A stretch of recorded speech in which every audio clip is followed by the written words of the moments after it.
மிஅராஜ் பயணம். பெருமானார் ஸல்லல்லாஹு அலைஹி வஸல்லம் அவர்களை இந்த உலகிலிருந்து, இந்த பூமியிலிருந்து மறுமைக்கு, மறு உலகிற்கு, சொர்க்கம் நரகம், அல்லாஹு தஆலா இருக்கின்ற இடம், அல்லாஹு தஆலா இருக்கின்ற இடத்திற்கு கீழே இருக்கின்ற 7 வானங்கள் எல்லாவற்றிற்கும் பெருமானார் ஸல்லல்லாஹு அலைஹி வஸல்லம் அவர்களை உடலோடும் உயிரோடும் அழைத்து சென்றான் என்பதை சுப்ஹானல்லதி அஸ்ரா பி அப்திஹி, அப்து என்ற வார்த்தை நமக்கு சுட்டி காட்டுகிறது.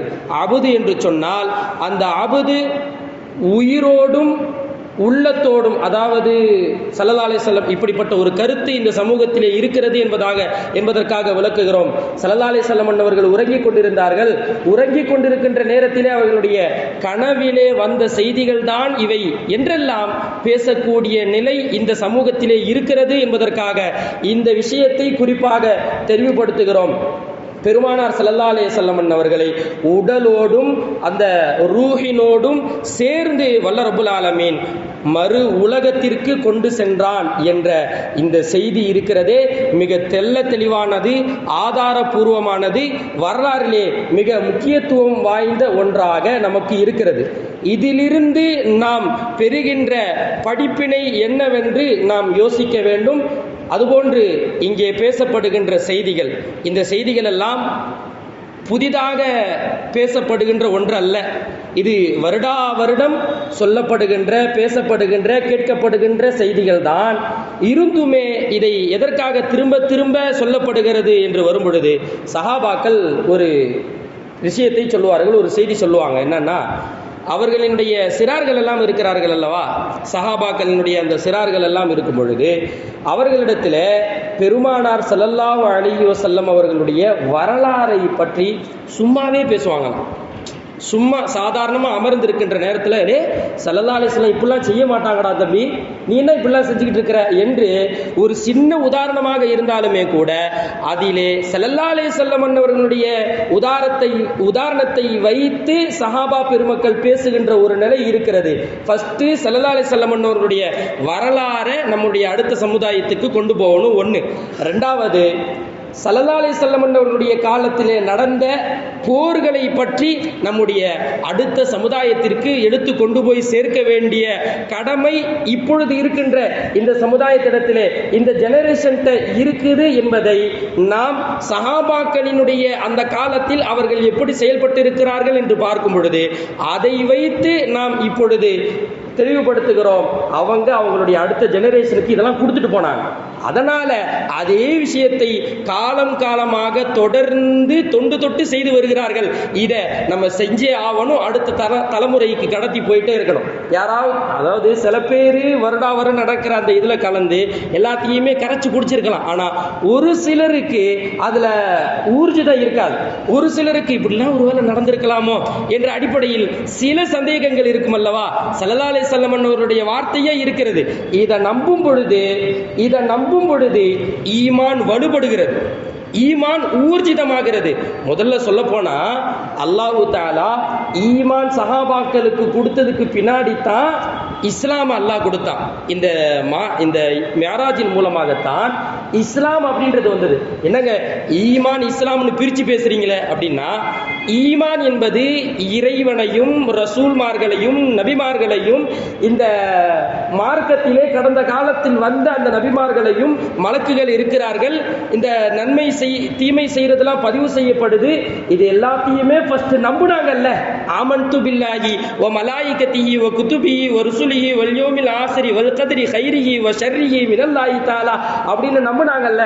இதை நம்புனதுக்கு பின்னாடி தான் இந்த வணக்க வழிபாடே வருது. வணக்க வழிபாடு எப்பங்க வருது? இந்த மிஅராஜில் தான்.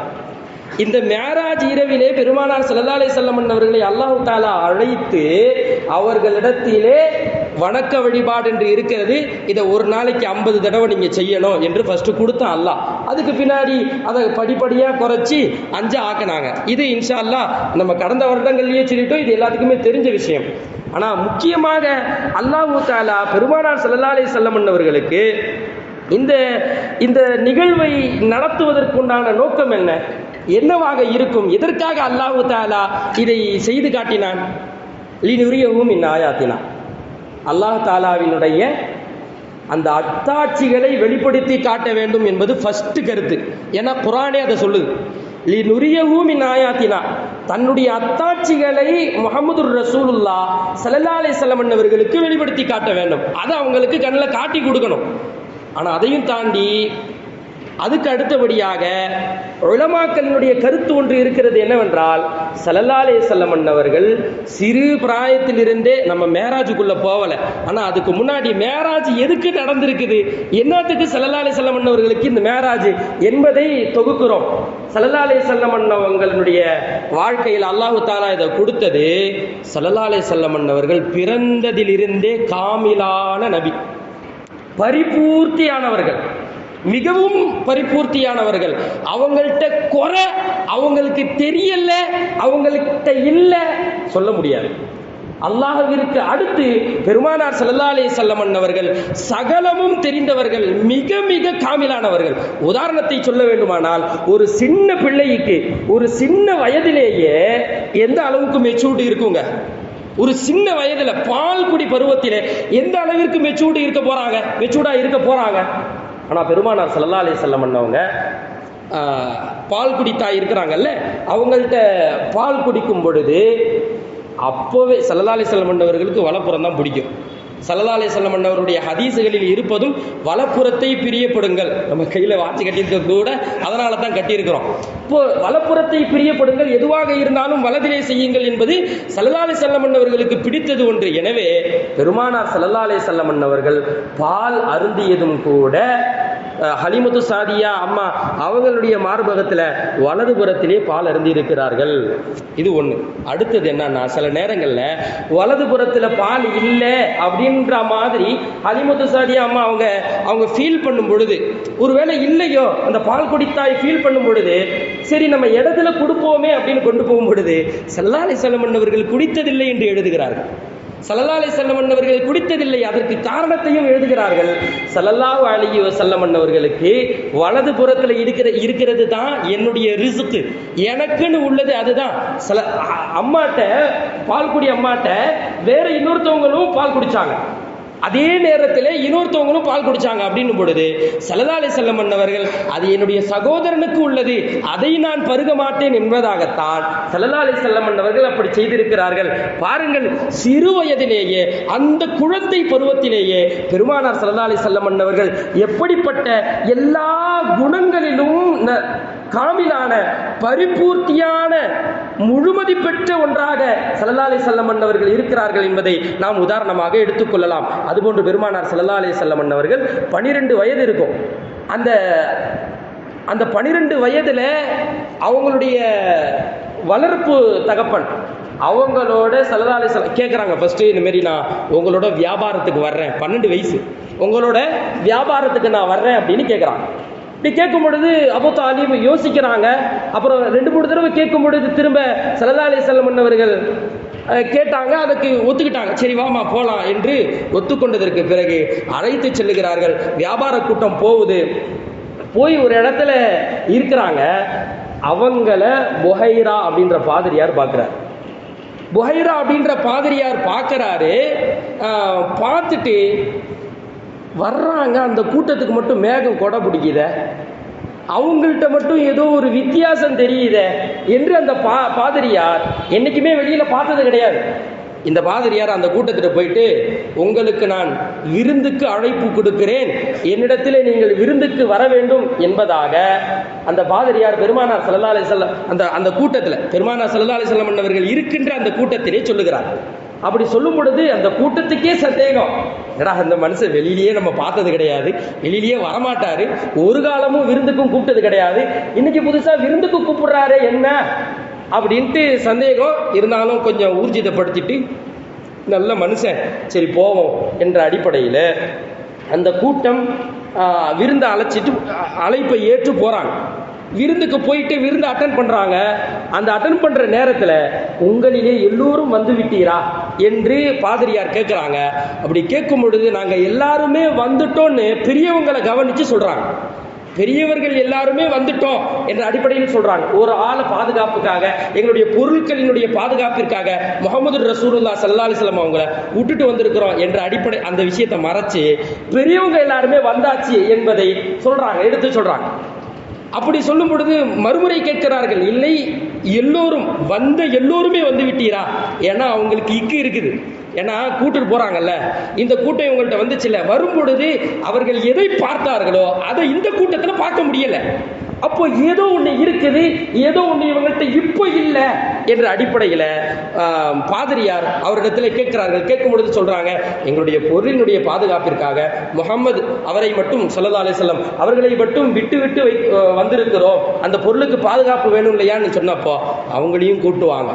12 வயதிலே கிடைக்கின்ற மரியாதை அந்த பாதிரியார் யாரிடத்திலும் பேசியது கிடையாது. அந்த நேரத்தில் மக்கத்து குறைஷிகளும் வந்திருக்கிறார்கள். அந்த கூட்டத்தில் ஸல்லல்லாஹு அலைஹி வஸல்லம் அவர்களை எதிர்காலத்தில் எதிர்க்க போறவங்களும் வந்திருக்கிறாங்க. அந்த கூட்டத்திலே அந்த ஊரிலே ஸல்லல்லாஹு அலைஹி வஸல்லம் அவர்கள் எந்த ஊரிலிருந்து துரத்தி அடிக்கப்பட்டார்களோ அந்த ஊரிலேயே முக்கியஸ்தர்களாக இருக்கக்கூடியவர்களும் இருக்கிறார்கள். அவங்க எல்லாருக்கும் முன்னிலையில சின்ன வயதிலேயே அவர்களுடைய காமிலை, அவர்கள் எப்படி பரிபூர்த்தியானவர்கள் என்பதை வெளிக்கொண்டு வர வேண்டும், வெளிக்காட்ட வேண்டும் என்ற அடிப்படையில் அல்லாஹு தஆலா அந்த இடத்திலே வெளிப்படுத்துகிறான். அவங்களும் வர்றாங்க. வந்ததுக்கு பின்னாடி வஹைரா சொல்றாங்க, எங்க போறீங்க? இது மாதிரி வியாபாரம் செய்யறதுக்காக ஒரு இடத்துக்கு போறோம். சொன்ன உடனே அவர் சொல்றாரு, இல்ல நீங்க அந்த இடத்துக்கு போவாதீங்க, அவங்கள கூட்டு போனீங்கன்னா அந்த இடத்துல இந்த சிறுவரை கொன்றுவாங்க, இவர் எதிர்காலத்தில் மிகப்பெரிய தீர்க்கதரிசியாக வர போறாரு, எதிர்காலத்தில் இவருக்கு நுபுவத்து கொடுக்க போறாங்க என்ற அடிப்படையில் கூட்டு போவாதீங்க, இவருடைய உசுருக்கே ஆபத்து என்ற அடிப்படையில் சொல்லப்படுகிறது. எல்லாருமே ஆச்சரியமா பார்க்குறாங்க. அது மட்டும் இல்லாம இவரோட தந்தை யாரு எல்லாத்தையுமே கேட்குறாங்க. இவரோட தந்தை யாரு? நான் தான் அப்படின்னு அபூ தாலிப் சொல்றாங்க. நான் தான் சொல்லும் பொழுது இருக்காத, ஒரு 12 வயசு ஆயிருச்சு, இந்த நேரத்தில் உங்களுடைய தந்தை இருக்க மாட்டாங்களே. எல்லாருக்குமே ஆச்சரியம். இந்த மனுஷன் பேசுறது கூட கிடையாது, ஆனா இவருக்கு எதிர்காலத்தில் என்ன நடக்க போகுதுன்னு சொல்றாரு. இவருடைய தந்தை இல்லை, இறந்து போயிட்டாங்க அப்படின்றது இவருக்கு எப்படி தெரியும் என்ற அடிப்படையில் வித்தியாசமாக ஆச்சரியப்பட்டு பார்க்கிறார்கள் அல்லவா. அந்த காமிலியத்தை, முழுமையை அபூர்வமாக பார்க்கிறார்கள் அல்லவா. அந்த அபூர்வத்தை அல்லாஹு தஆலா சொல்லும் பொழுதே சொல்லுகிறான், சுப்ஹானல்லதி அஸ்ரா பிஅப்திஹி, சுப்ஹானல்லதி அஸ்ரா பிஅப்திஹி. இப்போ சாதாரணமா ஒருத்தர் இப்போதாங்க நான் சாப்பிட்டுட்டு வர்றேன் அப்படின்னு சொல்லும் பொழுது சுப்ஹானல்லாஹ் அப்படின்னு நம்ம சொல்ல மாட்டோம். இப்போதாங்க சாப்பிட்டுட்டு வர்றேன் அப்படின்னா சுப்ஹானல்லாஹ்னா ஆச்சரியமா இருக்கிற ஒரு விஷயத்துக்கு சொல்றது. அதுவே இப்போதாங்க ஒரு 50 இட்லி சாப்பிட்டு வர்றேன், அதுக்குள்ள டீயை கொடுக்குறீல என்று ஒருவரிடத்திலே சொல்லும் பொழுது சுப்ஹானல்லாஹ் அப்படின்னு சொல்லுவோம். அப்போ அந்த சுப்ஹானல்லாஹ்க்கும் இந்த சுப்ஹானல்லாஹ்க்கும் வித்தியாசம் இருக்குது. இந்த சுப்ஹானல்லாஹ் 50 இட்லியை சாப்பிட்டதுக்கு பின்னாடியே டீ குடிக்கிறீங்க, உனக்கு எப்படியா இடம் இருக்குது என்ற அடிப்படையில் அல்லாஹ் எவ்வளவு பெரிய வயிறை கொடுத்திருக்கிறான், எவ்வளவு பெரிய ஆற்றலை கொடுத்திருக்கிறான் என்ற அடிப்படையில் சுப்ஹானல்லாஹ் சொல்லுகின்ற அந்த ஆச்சரியம் இருக்கிறது, அது வேறு. அதைத்தான் அல்லாஹு தஆலா ஆச்சரியமாக, இந்த பயணமே ஆச்சரியமானது, இந்த பயணமே அபூர்வமானது, இதை சிந்திச்சு பார்க்க முடியாது, ஆனா உண்மை நம்பு என்ற அடிப்படையில் முதல் வாக்கியத்தையே அல்லாஹு தஆலா சுப்ஹானல்லாஹ், அல்லாஹ் மிகவும் பரிசுத்தமானவன், எப்படிப்பட்ட ஒரு நிகழ்வை நிகழ்த்தி இருக்கிறான் என்பதாக அல்லாஹ்வே சொல்லிவிட்டு அதற்கு பின்னாடி விஷயத்துக்கு வர்றான் அல்லாஹ். இப்போ நம்ம விஷயத்துக்கு வருவோம், இந்த மேராஜ் பயணத்துக்கு வருவோம். பெருமானார் ஸல்லல்லாஹு அலைஹி வஸல்லம் அவர்கள் பரிபூர்த்தியானவர்கள் அல்லவா. அந்த பரிபூர்த்தியான நபி, அந்த அல்லாஹ்விற்கு பிரியமான நபி, அல்லாஹ்விற்கு மிகவும் பிடித்தமான நபி, அபூர்வத்தை அவரிடத்திலே வைத்த நபி, அபூர்வத்தை அந்த நபியிடத்திலே வைத்த ஒரு நபி. அந்த நபி 2 பெரும் துயரத்தினால் சுக்குநூறாக உடைந்து அமர்ந்திருக்கிறார். சுக்குநூறாக உடைந்து ஹதீஜா அம்மாவினுடைய இறப்பு. அதுபோல நம்ம சொன்னோம், இப்போ வளர்ப்பு தந்தை இவங்களினுடைய இறப்பு. ஏன்னா எக்கச்சக்கமான பிரச்சனையை ஃபேஸ் பண்ணது, அதுக்கு தடுப்பு சுவராக நின்றது அபூ தாலிப் அவர்கள்தான் எக்கச்சக்கமான தடுப்புக்கு சுவராக நின்றார்கள். அந்த நேரத்தில், ரொம்ப கஷ்டப்பட்ட நேரத்தில் அபூ தாலிப் இறந்துட்டாங்கல்ல, ஹதீஜா அம்மாவும் இறந்துட்டாங்க. ஹதீஜா அம்மாவும் அவ்வளவு பிடிக்கும். நீங்கள் ஒரு வேற உதாரணம்லாம் தேவையில்லை, 40 வயது உள்ள அம்மையார 25 வயசு உள்ள வாலிபர் முடித்திருக்கிறார்கள் என்றால் அவர்களுடைய நோக்கம் எதுவாக இருக்கும், எந்த பிரியமாக இருக்கும் என்பதை சகல நபர்களும் எல்லா நபர்களும் புரிந்து கொள்ளுகின்ற அளவிற்குத்தான் அந்த முதல் திருமணம் இருந்திருக்கிறது. நம்மால் அதை புரிந்து கொள்ள முடிகிறது. அவ்வளவு பிரியமான மனைவி இறந்து போய், அதுபோல அபூ தாலிப் அவங்களும் இறந்து போய் மிக துக்கத்தில் இருந்த அந்த சமயம், சரி மனசு கொஞ்சம் சேஞ்ச் பண்ணுவோம், மனசை இப்படியே இருந்துகிட்டு இருந்தா சரியா வர. ஏன்னா ஆக்கப்பூர்வமா இருக்கிறவங்க அப்படிதான் செய்வாங்க. ஒரு துயரம் தொட்டதற்கு பிறகு அதே துயரத்திலேயே அமர்ந்திருக்க மாட்டார்கள். அடுத்த விஷயத்துக்கு போவோம், இந்த துயரத்தை விட்டுருவோம் என்ற அடிப்படையில் பெருமானார் ஸல்லல்லாஹு அலைஹி வஸல்லம், ஏன்னா இலக்கு எங்கேயோ இருக்குது, இலக்கு எங்கேயோ இருக்குது. இந்த உலகம் முழுவதும் இந்த தீனுல் இஸ்லாம் என்ற ஒளியை கொண்டு போய் சேர்க்க வேண்டும், மூளை முடுக்குகளிலும் கொண்டு போய் சேர்க்க வேண்டும் என்ற அந்த இலக்கு இருக்கிறது அல்லவா, அந்த இலக்கை நோக்கி பயணிக்க வேண்டும் என்ற அடிப்படையில் தாயிஃபுக்கு ஸல்லல்லாஹு அலைஹி வஸல்லம் அவங்க போறாங்க. அவ்வளவு அழகான பூமி, அவ்வளவு அழகான பூமி. அங்கே சென்று அந்த இடத்தை அனுபவிக்கும் பொழுதுதான் தெரிகிறது ஸல்லல்லாஹு அலைஹி வஸல்லம் இப்பவே இப்படி இருக்குது. அவ்வளவு கட்டிடங்கள், அவ்வளவு காரு, அவ்வளவு வெப்பம் எல்லாமே வந்துருச்சு. ஆனா அதுக்கு மேலையும் இப்படிப்பட்ட ஒரு குளிர் இருக்கும் என்று எதிர்பார்க்கல. நிறைய பேர் சொன்னாங்க, உம்ராக்கு போறீங்க, மதீனால அதிக குளிர் இருக்கும், அந்த சொட்டர்லாம் எடுத்துட்டு போயிடுங்க, சாக்ஸ் எல்லாம் போட்டுட்டு போய் இங்கேயே வாங்கிட்டு போயிருங்க, டபுள் லேயர் உள்ளதை வேற வாங்கிட்டு போயிருங்க அப்படின்னு சொன்னாங்க. நம்ம அவங்க சொன்னதற்கிணங்க எல்லாத்தையுமே வாங்கிட்டு முன்கூட்டியே ரெடி ஆகி தான் போனுச்சு. அல்ஹம்துலில்லாஹ்.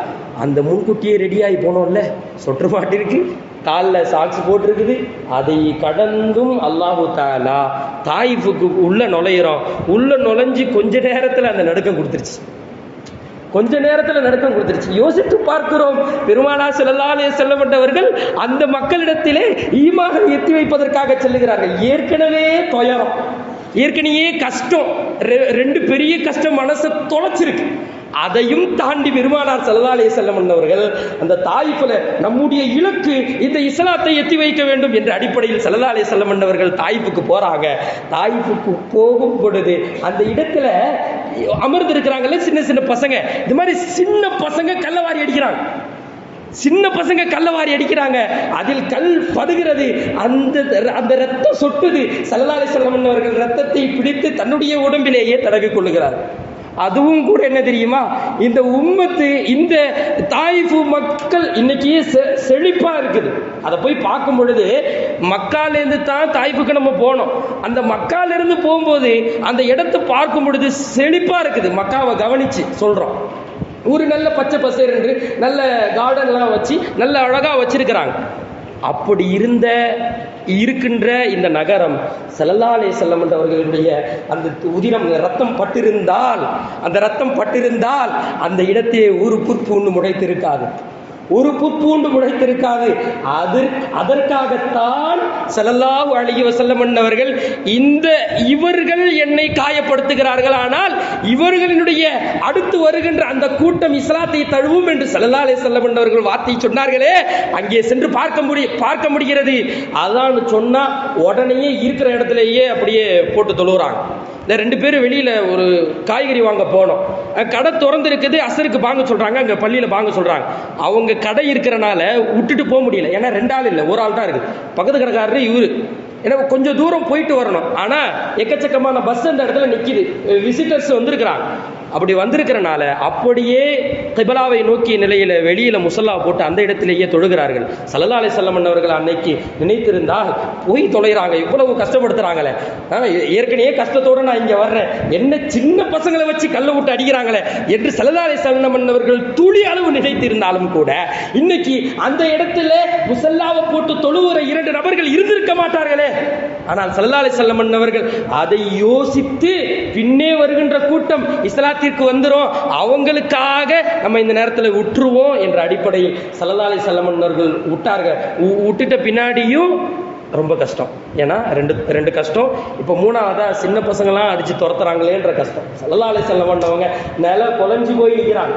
அதுக்கு மேலே அவங்க ஏற்கனவே கஷ்டத்திலேருந்து வெளியில வருவோம், நம்முடைய பணியை எடுத்து சொல்லுவோம்னு வர்றாங்க, அதுவும் தோல்வியில் போகிறது என்று வரும் பொழுது ஸல்லல்லாஹு அலைஹி வஸல்லம் அவர்கள் அந்த இடத்திலே நிர்கதியற்ற நிலையிலே இருக்கிறார்கள். அப்பொழுதுதான் ஸல்லல்லாஹு அலைஹி வஸல்லம் அவங்களுக்கு தூக்கம் வரல, படுத்து அந்த பக்கம் திரும்புறாங்க, இந்த பக்கம் திரும்புறாங்க, தூக்கம் வரல. தூக்கம் வராத ரெண்டுத்துக்கும் மத்தியில ஸல்லல்லாஹு அலைஹி வஸல்லம் பண்ணவங்க இருக்கிறாங்க. அப்போ மலக்குமார்கள் வருகிறார்கள். மலக்குமார்கள் வந்து ஸல்லல்லாஹு அலைஹி வஸல்லம், ஏன்னா ஹபீப் அல்லவா, அல்லாஹ்வினுடைய நெருக்கத்தை பெற்றவர்கள் அல்லவா.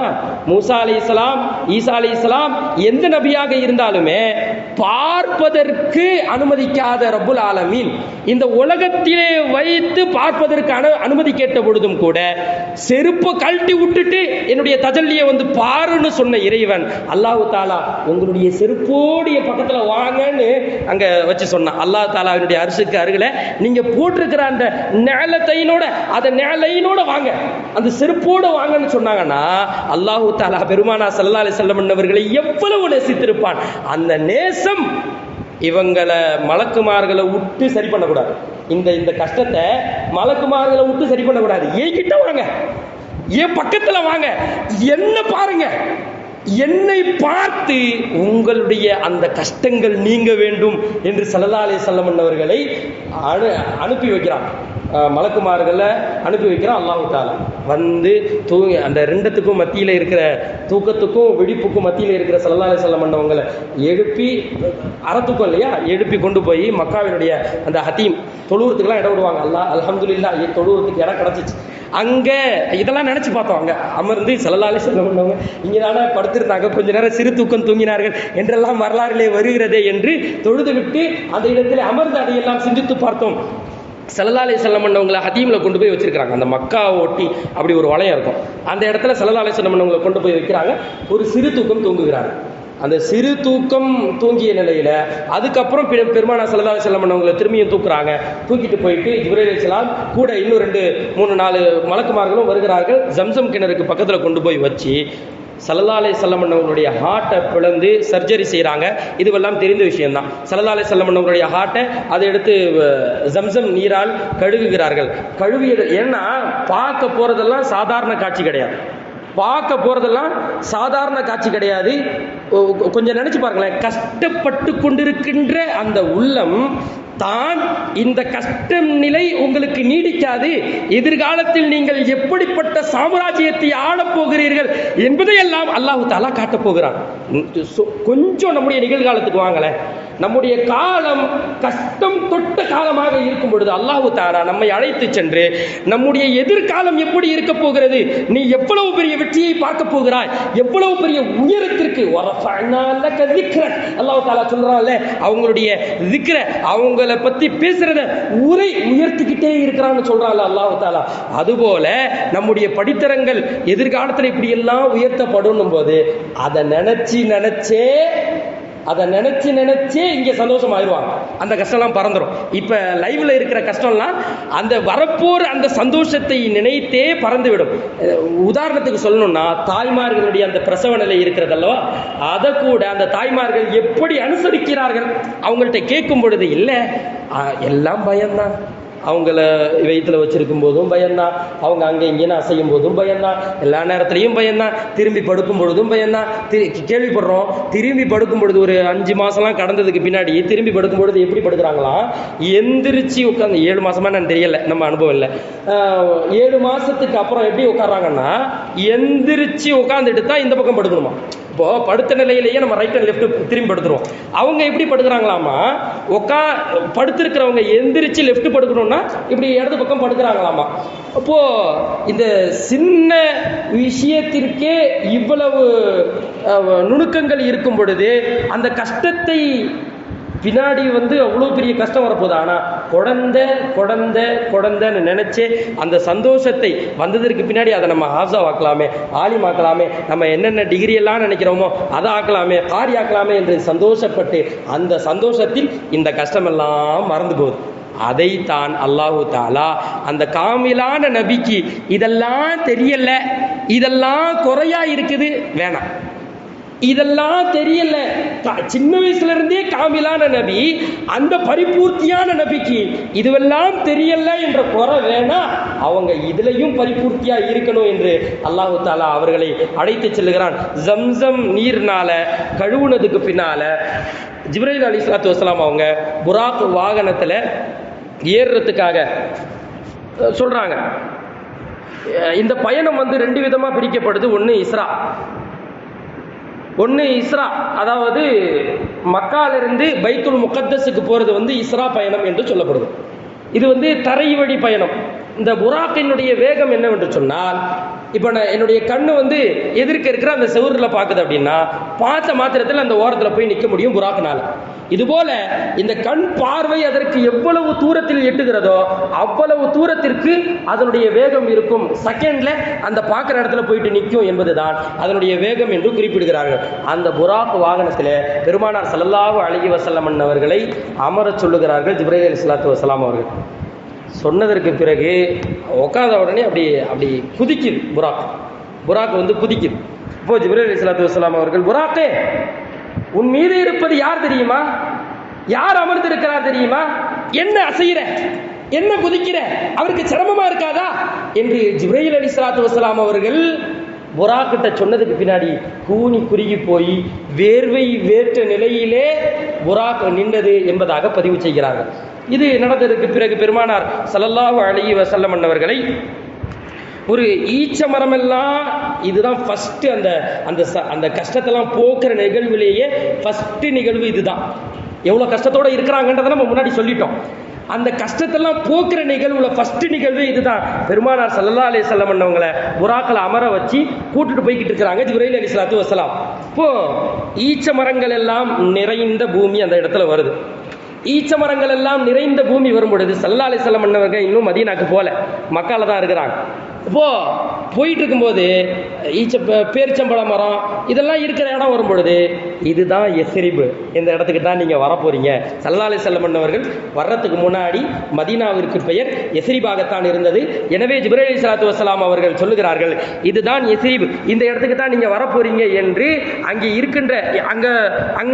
இருக்கின்ற நிகழ்வுகளை எல்லாம் பெருமானார் ஸல்லல்லாஹு அலைஹி வஸல்லம் அவர்களிடத்திலே ஜிப்ரீல் அலைஹிஸ்ஸலாத்து வஸலாம் அவர்கள் சொல்லித் தருகிறார்கள். அதுபோன்று அடுத்தடுத்த இடத்துக்கு ஜிப்ரீல் அலைஹிஸ்ஸலாத்து வஸலாம் அவங்க கூட்டு போறாங்க.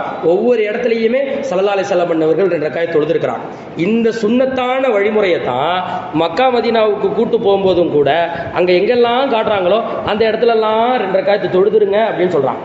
இந்த சுன்னத்தை தான் எங்கெல்லாம் கூட்டு போய் காட்டுறாங்களோ அந்த இடத்துல ஒரு நஃபிலான தொழுகை 2 ரக்காத் அந்த நெத்தியை அந்த இடத்துல பதிச்சிருங்க என்ற அடிப்படையில் சொல்லப்படுகிறது. அடுத்தபடியாக வாதியு சினாய், மூசா அலைஹிஸ்ஸலாத்து வஸலாம் அவர்கள் அல்லாஹ்விடம் பேசிய அந்த இடத்திற்கு கூட்டு போகிறார்கள். அதற்கு பிறகு ஷுஐப் அலைஹிஸ்ஸலாத்து வஸலாம் அவர்கள் வாழ்ந்த மதியன் என்ற இடத்திற்கு கொண்டு போகிறார்கள். அதற்கு பிறகு ஈசா நபி அலைஹிஸ்ஸலாத்து வஸலாம் அவர்கள் பிறந்த அந்த இடத்திற்கு கூட்டு போகிறார்கள். இப்படி புராக் வாகனம் அப்படியே கொஞ்சம் கொஞ்சமா ஒவ்வொரு நிகழ்வையா கடந்து போய்கிட்டு இருக்குது. நம்ம 1 மணி நேரத்தில் சொல்றனால அது ஒரு தர்த்தீபா சொல்லிட்டு இருக்கிறோம். இந்த பயணத்திலே, இந்த இஸ்ரா பயணத்திலே நிகழ்ந்த சில அபூர்வமான, ஆச்சரியமான, பார்த்தா என்ன வித்தியாசமா இருக்குது என்ற அடிப்படையில் சொல்லக்கூடிய நிகழ்வுகள் எல்லாம் நடந்திருக்கிறது. பெருமானார் ஸல்லல்லாஹு அலைஹி வஸல்லம் அவங்களை கூட்டு போறாங்க. ஒரு ஆச்சரியமான ஒரு செயல் அந்த இடத்துல பார்க்கறாங்க. அதாவது ஒரு வயசான அம்மா ஃபர்ஸ்ட் நிற்கிறாங்க. அந்த வயசான அம்மாவை ஸல்லல்லாஹு அலைஹி வஸல்லம் அவங்க பார்க்குறாங்க. ஆனால் ஜிப்ரீல் அலைஹிஸ்ஸலாத்து வஸலாம் அவங்க டக்குன்ட்டு கடந்து போங்க அப்படின்ட்டாங்க. வேணாம் பார்க்க வேணாம், அவங்க பக்கம் எதுவும் பேச வேணாம் என்று ஸல்லல்லாஹு அலைஹி வஸல்லம் அவங்க ஃபர்ஸ்ட் சொல்லிட்டாங்க. அதுக்கப்புறம் ஒரு வயசான கிழவர் தாத்தா அந்த இடத்துல நிற்கிறார். இதையும் ஸல்லல்லாஹு அலைஹி வஸல்லம் அவர்கள் பார்த்து பேசலாம் என்று நினைக்க வரும் பொழுது ஜிப்ரீல் அலைஹிஸ்ஸலாத்து வஸலாம் அவங்க வேணாம் அமைதியா இருங்க, நீங்க கடந்து செல்லுங்கள் என்ற அடிப்படையில் ஜிப்ரீல் அலைஹிஸ்ஸலாத்து வஸலாம் அவர்கள் சொல்லிவிடுகிறார்கள். இப்படி 2 பேரை கடந்ததுக்கு பின்னாடி 3ஆவதா ஒரு கூட்டம் நிற்கிது. அந்த கூட்டம் அஹ்லம் வசஹலா அஸ்ஸலாமு அலைக்கும் அஸ்ஸலாத்து வஸ்ஸலாமு அலைக்க என்று நல்ல முகமனெல்லாம் கூறுகிறார்கள். இவங்கள்ட்ட ஜிப்ரீல் அலைஹிஸ்ஸலாத்து வஸலாம் அவங்க, நீங்க சலாம் சொல்லுங்க, அவங்களுக்கு பதில் கொடுங்க, அவங்கள்ட்ட பதில் பேசுங்க அப்படின்னு ஜிப்ரீல் அலைஹிஸ்ஸலாத்து வஸலாம் அவங்க சொல்றாங்க. இப்போது இதெல்லாத்தையும் முடிஞ்சதுக்கு முன்னாடி ஜிப்ரீல் அலைஹிஸ்ஸலாத்து வஸலாம் அவங்க சொல்லி தர்றாங்க, விளக்கி தர்றாங்க. ஃபஸ்ட்டு நின்றது மூதாட்டி. அந்த மூதாட்டி துன்யா, இந்த உலகம். நீங்கள் கொஞ்சம் யோசிச்சு பாருங்கள், அந்த வயசான அம்மாவுக்கு மீதம் எவ்வளவு காலம் இருக்கும்? நீங்கள் கொஞ்சம் கற்பனையில் கொண்டு வாங்களேன். ஒரு வயசான அம்மா கூண்டு விழுந்த நிலையில் பிடிச்சிக்கிட்டு கையை கம்பை ஊண்டிக்கிட்டு போகிறாங்க. அவங்கள பார்க்கும் பொழுது சிந்தனை என்ன தோன்றும்? ஒரு பொதுவான சிந்தனையை சொல்லுகிறோம். பொதுவான சிந்தனை கடைசி காலத்தை நெருங்கி விட்டார்கள், இன்னும் எவ்வளவு காலம் இருக்க போகிறாங்கன்னு தெரியல, அல்லாஹ் அவங்களுக்கு ஆஃபியத்தை கொடுக்கணும் என்ற நிலையில் யோசிப்பார்கள் அல்லவா. அதைத்தான் ஜிப்ரீல் அலைஹிஸ்ஸலாத்து வஸ்ஸலாம் அவர்கள் சொல்லித் தருகிறார்கள். அந்த மூதாட்டிக்கு எவ்வளவு வயசு மீதம் இருக்கும் அந்த அளவுக்கு கூட இன்னைக்கு துனியாவுடைய ஆயுள் காலம் இல்லை என்று ஃபஸ்ட்டு அந்த கிழவியை பற்றி விளக்கி விட்டாங்க. ரெண்டாவது, வயசான கிழவர் இருந்தார் அல்லவா, அது ஷைத்தான்.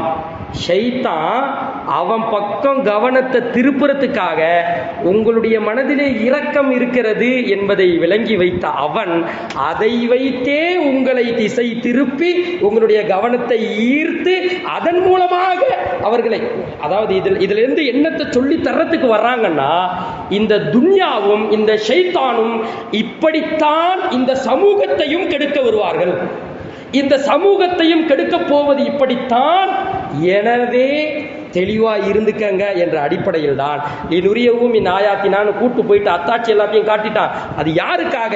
பெருமானார் ஸல்லல்லாஹு அலைஹி வஸல்லம் அவருடைய நிம்மதிக்காக இருந்தாலுமே இந்த உம்மத்திற்கு அது ஒரு படிப்பினையாக எடுத்து அந்த துன்யாவை பெருமானார் ஸல்லல்லாஹு அலைஹி வஸல்லம் அவங்க எப்படி கையாண்டாங்களோ, அந்த ஷைத்தான பெருமானார் ஸல்லல்லாஹு அலைஹி வஸல்லம் அவங்க எப்படி கையாண்டாங்களோ அதுபோல கையாளும்.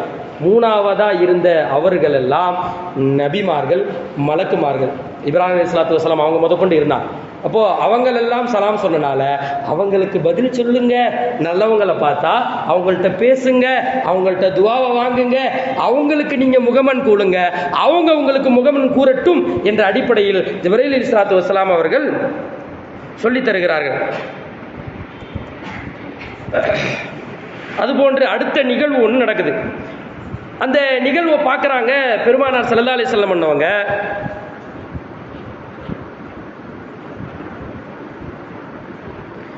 முகத்தையும் அந்த நெஞ்சையுமே செம்பாலான நகம் இருக்கிறது அல்லவா, அந்த செம்பாலான நெகத்தை வச்சு முகத்தையும் நெஞ்சத்தையும் கிழிச்சவர்களாக அவங்க இருக்கிறாங்க. என்ன இந்த இடத்துல இருக்கிற இந்த கூட்டம் வந்து தன்னுடைய முகங்களையும் நெஞ்சங்களையும் ஒரு மாதிரியா செம்பாலான நகம் போன்று இருக்கிறது, அதை வச்சு இந்த முகத்தையும் நெஞ்சத்தையும் கிழித்துக் கொள்கிறார்களே, இவர்கள் எல்லாம் யார் என்ற அடிப்படையில் ஸல்லல்லாஹு அலைஹி வஸல்லம் அவர்கள் யோசிக்கிறார்கள். ஏன்னா ஒரு நிகழ்வு உழைப்பெல்லாம் நடக்காது. ஒரு சாதாரண இந்த உலகத்திலே இப்படிப்பட்ட ஒரு நிகழ்வு எல்லாம் நடக்கும் பொழுது அது வழமைக்கு மாற்றமானது. இப்போ நானே என் கையில் உள்ள மோசமான ஒரு பொருளை வச்சு என்ன நான் வேதனை படுத்திக்கிறேன் அப்படின்னா கேட்கிறவங்க பைத்தியக்காரனா இப்படி பண்ணிட்டு இருக்கிறானே என்றுதான் கேட்பார்களே ஒழிய இது சரியான விஷயத்தை செய்து கொண்டிருக்கிறார் என்று சொல்ல மாட்டாங்க யாருமே. ஸல்லல்லாஹு அலைஹி வஸல்லம் அவர்கள் அப்படித்தான் பார்க்கிறார்கள்.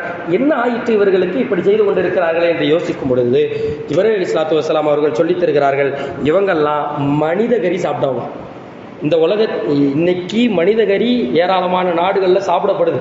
அதை சாப்பிட்டுட்டு என்ன வேற சொல்றான்னா, நல்ல சுவையா இருக்கும் மற்ற கறிகளை விட அப்படின்றான். மற்ற கறிகளை விட நல்ல சுவையா இருக்கும் மனித கறி என்ற அடிப்படையில் சொல்லக்கூடிய ஒரு நிலை இருக்கிறது என்றால் அது அந்த காலத்திலே ஸல்லல்லாஹு அலைஹி வஸல்லம் அவர்கள் பார்த்து இப்போ இப்படி சாப்பிட்றவங்க எல்லாம் நாளைக்கு மறுமையில் என்ன வேதனையை அனுபவிப்பாங்க.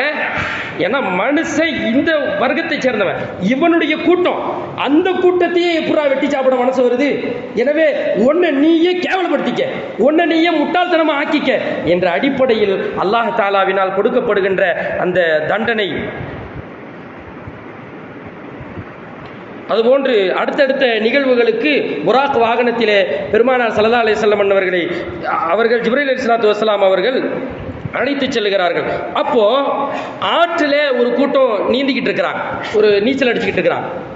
நீச்சல் அடிச்சுக்கிட்டு இருக்கிற கூட்டம் நீங்கள் எல்லோருக்குமே தெரியும், நீச்சல் அடிக்கக்கூடியவர்களுக்கு சற்று நேரத்திலேயே பசிக்க ஆரம்பிச்சிடும். ஏன்னா எல்லா உறுப்புகளுமே அந்த இடத்துல வேலை செய்துன்றனால, நீச்சலில் வேலை செய்துன்றனால டக்குன்ட்டு பசிக்கும். அப்படி பசிக்கும் பொழுது கற்களை எடுத்து புசிக்கிறார்கள், கற்களை எடுத்து கடித்து மெல்லுகிறார்கள். இவங்களை பார்த்த பெருமானார் ஸல்லல்லாஹு அலைஹி வஸல்லம் அவர்கள் ஜிப்ரீல் அலைஹிஸ்ஸலாத்து வஸ்ஸலாம் அவர்களிடத்தில் கேட்கிறார்கள், யார் இவர்கள் என்ன வித்தியாசமாக செஞ்சுக்கிட்டு இருக்கிறாங்களே, பசிக்குதுன்னா உணவு அல்லது உட்கொள்ளக்கூடிய எதையாவது சாப்பிடுவார்கள், இவர்கள் கற்களை சாப்பிடுகிறார்களே என்ன என்று கேட்கும் பொழுது ஸல்லல்லாஹு அலைஹி வஸல்லம் அவர்களிடத்தில் ஜிப்ரீல் அலைஹிஸ்ஸலாத்து வஸ்ஸலாம் அவர்கள் சொல்லுகிறார்கள், இந்த உலகத்திலே வட்டி வாங்கி வாழ்ந்தவர்கள் தான் இப்படி இருக்கிறார்கள் என்பதை ஜிப்ரீல் அலைஹிஸ்ஸலாத்து வஸ்ஸலாம் அவர்கள் சொல்லிக் கொடுத்தார்கள். இதுபோன்று எக்கச்சக்கமான நிகழ்வுகள் நடந்தது. இதுவெல்லாம் தீயவர்களுக்கு. நம்ம அடுத்தது நன்மை செய்தவர்கள், நன்மையான காரியங்கள் செய்தவர்களுக்கு வருவோம். இந்த உலகத்திலே அதாவது இப்படிப்பட்ட ஒரு கூட்டத்தை பார்க்குறாங்க. என்ன கூட்டம்னா, விவசாயம் செய்கிறாங்க, மறுநாளே அறுவடை. எப்படி நல்லா இருக்குல்ல? விவசாயம் செய்கிறாங்க, மறுநாளே அறுவடை. அது ரொம்ப காலமெல்லாம் எடுக்கல. இந்த உலகத்தில் எவ்வளவு காலம் எடுக்கிறது அல்லவா? இந்த காலமெல்லாம் எடுக்கவில்லை. ஆனால் விவசாயம் செய்கிறார்கள், மறுநாளே அறுவடை. திரும்ப அடுத்த விவசாயத்துக்கு தயாராங்க, திரும்ப அடுத்த விவசாயத்தை போடுறாங்க, விதைக்கிறாங்க. இப்படி இருக்கும் பொழுது இவ்வளவு விரைவாக இவர்களுக்கு மகசூல் கிடைக்கிறது, இவ்வளவு விரைவாக ஆதாயத்தை பெற்றுக் கொள்ளுகிறார்களே, இவர்கள் யார் என்று அந்த கேள்வி பெருமானார் ஸல்லல்லாஹு அலைஹி வஸல்லம் அவர்களுடைய மனதிலே இருக்கிறது. ஜிப்ரீல் அலைஹிஸ்ஸலாத்து வஸ்ஸலாம் அவர்கள் சொல்லித் தருகிறார்கள், இவர்கள் இந்த உலகத்திலே ஜிஹாது செய்தவர்கள். ஏற்கனவே நாம் தெரிவுபடுத்தி இருக்கிறோம், பெருமானார் ஸல்லல்லாஹு அலைஹி வஸல்லம் அவருடைய காலத்திலே ஜிஹாத் இருந்தது. அந்த ஜிஹாத் வாள் எடுத்து இஸ்லாத்திற்காக உதிரம் தந்து ரத்தம் சிந்தி எதிரிகளை எதிர்த்து போராடி இந்த இஸ்லாத்தை நிலைநிறுத்தியவர்கள் ஜிஹாதிகள், ஜிஹாது செய்தவர்கள். அப்போ அவர்களுக்கு மட்டும்தான் இந்த படித்தரமா என்ற ஒரு கேள்வி இருக்கிறது அல்லவா? அப்போ இப்பொழுது இருக்கின்ற இந்த நிகழ்காலத்திலே ஜிஹாத் எப்படி செய்ய முடியும்? மனதளவிலே ஜிஹாத் செய்கின்ற ஒரு விஷயம் இருக்கிறது. மனதளவிலே செய்கின்ற அந்த ஜிஹாத் இருக்கிறது அல்லவா, ஒரு விஷயத்தின் பக்கம் நம்முடைய உள்ளம் தூண்டுகிறது. தவறான காரியமாக இருக்கலாம், தவறான செயலாக இருக்கலாம், தவறான விஷயத்தை பார்ப்பதாக இருக்கலாம், கேட்பதாக இருக்கலாம், தவறான பொருட்களை உண்ணுவதாக இருக்கலாம்.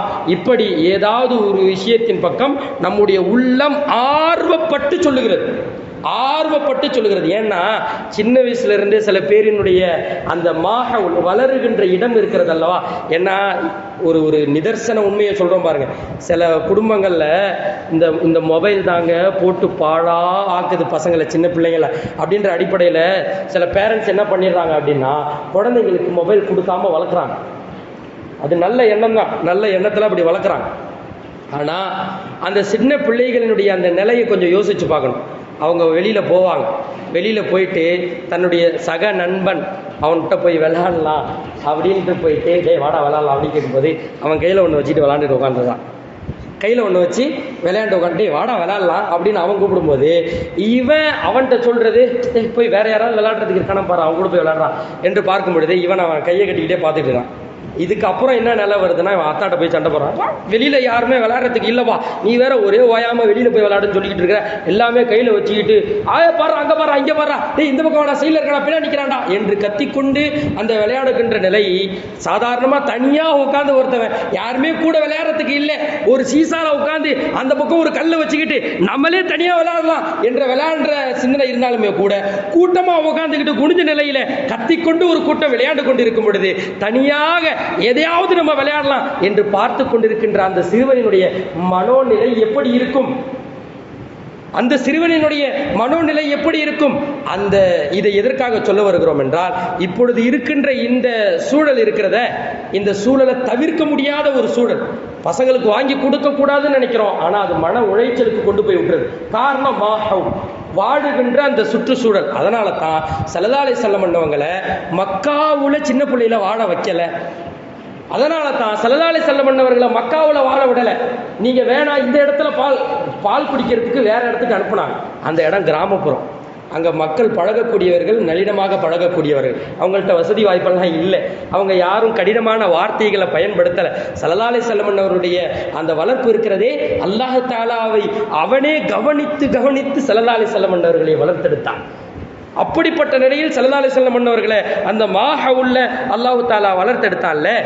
அப்படிப்பட்ட நிலையில் இருக்கும் பொழுது இன்றைக்கு இருக்கக்கூடிய இந்த சமூகம் சின்ன வயசிலிருந்தே ஒரு கெட்ட விஷயங்கள் சூழ்ந்த நிலையில வளரும் பொழுது, ஒரு கெட்ட விஷயத்தை இயற்கையாகவே ஆசை உள்ளவனாக வளர்கிறான். ஏன்னா கெட்ட விஷயம் தன்ட்ட வருதுன்றது ஒன்று இருக்கு, கெட்ட விஷயத்தின் மேல ஆசையா இருக்கு அப்படின்றது வேற. ஏன்னா இன்னைக்கு மீடியாக்களின் மூலமாக என்ன சொல்லப்படுகிறது என்றால், ஏன்னா உலமாக்களாக இருக்கக்கூடிய அவர்களுடைய குடும்பத்திலேயே பாப்பா நான் நடிக்க போறேன் என்று சொல்லக்கூடிய நிலையெல்லாம் இருக்கிறது. பாப்பா நான் நடிக்க போகிறேன், அம்மா நான் நடிக்க போகிறேன் என்று இந்த ஏன்னா நம்ம கடந்த ஜும்மாலெல்லாம் பேசியிருக்கிறோம். 2 இரட்டையர்கள் எல்லாம் இன்று நடித்த நிலையில் இருக்கிறாங்க. அந்த அவங்க வெளியில் வந்து சொல்ல போகும்போது அதை பார்க்குற நிறையா பேருக்கு இப்படிப்பட்ட ஒரு சிந்தனை தோணுது. கூட இருக்கிறவங்களும் அதை ஆதரித்து பேசுகிறாங்க, சூப்பராக நடிக்குது இல்லை, நல்லா நடிக்கிறாவா என்று சொல்லும்போது எதை அப்ரிஷியேட் பண்ணுறாங்களோ, எதை கைத்தட்டி ஆரவாரம் செய்கிறாங்களோ அது மேலே சிறுவர்களுக்கு ஆர்வம் அதிகரிக்கும். அப்படிப்பட்ட நிலையில தான் இன்னைக்கு வளரக்கூடிய எல்லாருக்குமே சின்ன வயசுல தவறான சிந்தனைகளின் மீது ஆசை, அதாவது அது அதன் பக்கம் ஒரு ஒரு ஒரு சிந்தனை வருதுன்றதை தாண்டி அது மனதிலேயே ஆசையாக மாறிவிடுகிறது என்ற கசக்கின்ற உண்மையை நாம் இந்த இடத்திலே சொல்லிக் கொள்கிறோம். எனவேதான் இதன் மீது ஜிஹாது செய்கின்ற, அதை அந்த மனதை கட்டுப்படுத்தி திருப்புகின்ற அந்த நிலை இருக்கிறது அல்லவா. சஹாபாக்கள் வாளெடுத்து உதிரம் சிந்தி இந்த இஸ்லாத்தை நிலைநிறுத்துவதற்காக கொடுத்த அந்த ரத்தம் இந்த மனசை கட்டுப்படுத்தி நம்ம தொழுவோம், இந்த மனசை கட்டுப்படுத்தி நம்ம மார்க்கம் என்ன சொல்லுதோ அந்த அடிப்படையில் இருப்போம் என்று ஒருவர் இந்த மனதோடு ஜிஹாது போர் செய்கிறார் என்றால் அவருக்கும் நாளை மறுமையிலே அந்த அந்தஸ்து கிடைக்கிறது. எப்படி ஒரு நாள்ல விவசாயம் செஞ்சு மறுநாளே மகசூலை பார்க்குறாங்கல்ல, அந்த ஆதாயத்தை பார்க்குறாங்கல்ல, அந்த விளைச்சலை பார்க்குறாங்கல்ல, அந்த நிலைமை இப்பொழுது இருக்கின்ற சமகாலத்திலே மனதோடு போராடினால் அவர்களுக்கும் நிச்சயம் கிடைக்கும். அதுபோன்று அடுத்த விஷயத்துக்கு போறாங்க. அடுத்த விஷயத்துக்கு இது ஒரு, அதாவது மார்க்கத்திலே மிக மிக கட்டாயமாக இருக்கின்ற ஒன்றை யாரும் தவறவிட்டு விடக்கூடாது என்பதற்காகவே அல்லாஹு தஆலா அதனுடைய பாதிப்பு எந்த அளவிற்கு இருக்கும் என்பதை வெளிப்படுத்தி காட்டுவதற்காக ஸல்லல்லாஹு அலைஹி வஸல்லம் அவர்களுக்கு இந்த நிகழ்வை காட்டியிருக்கிறார். கல்லை வச்சு ஒரு கூட்டத்தை இப்படி தலையை இப்படி பிடிச்சி கல்லை வச்சு உடைக்கிறாங்க, தலையை உடைக்கிறாங்க. தலையை உடைச்சதுக்கு பின்னாடி ரத்தம் வரும், தலை உடையும் இல்லையா. உடைஞ்ச தலை அம்மா அப்படின்னு கத்துறாங்க. கத்துற அந்த தலை திரும்பியும் சரியாயிடும். ரத்தம்லாம் கொஞ்ச நேரம் வந்து அந்த வலியெல்லாம் நல்லா அனுபவிச்சதுக்கு பின்னாடி திரும்பியும் சரியாயிடும். ஏன்னா வலியை காணோம் என்று அவர்கள் பரவாயில்லையே சரியாயிருச்சு என்று பார்க்கும் பொழுது திரும்ப ஒரு கல்லை வச்சு இன்னொரு அடி அடிக்கிறாங்க. இது தொடர்படியாக நடந்து கொண்டே இருக்கிறது. இது தொடர்படியாக அடிக்கிறாங்க, தலை உடையுது, கொஞ்ச நேரம் வலியை அனுபவிச்சுக்கிட்டே இருக்கிறாங்க, திரும்ப எல்லாம் ஒன்று சேர்ந்துருது, எந்த வலியுமே இல்லை.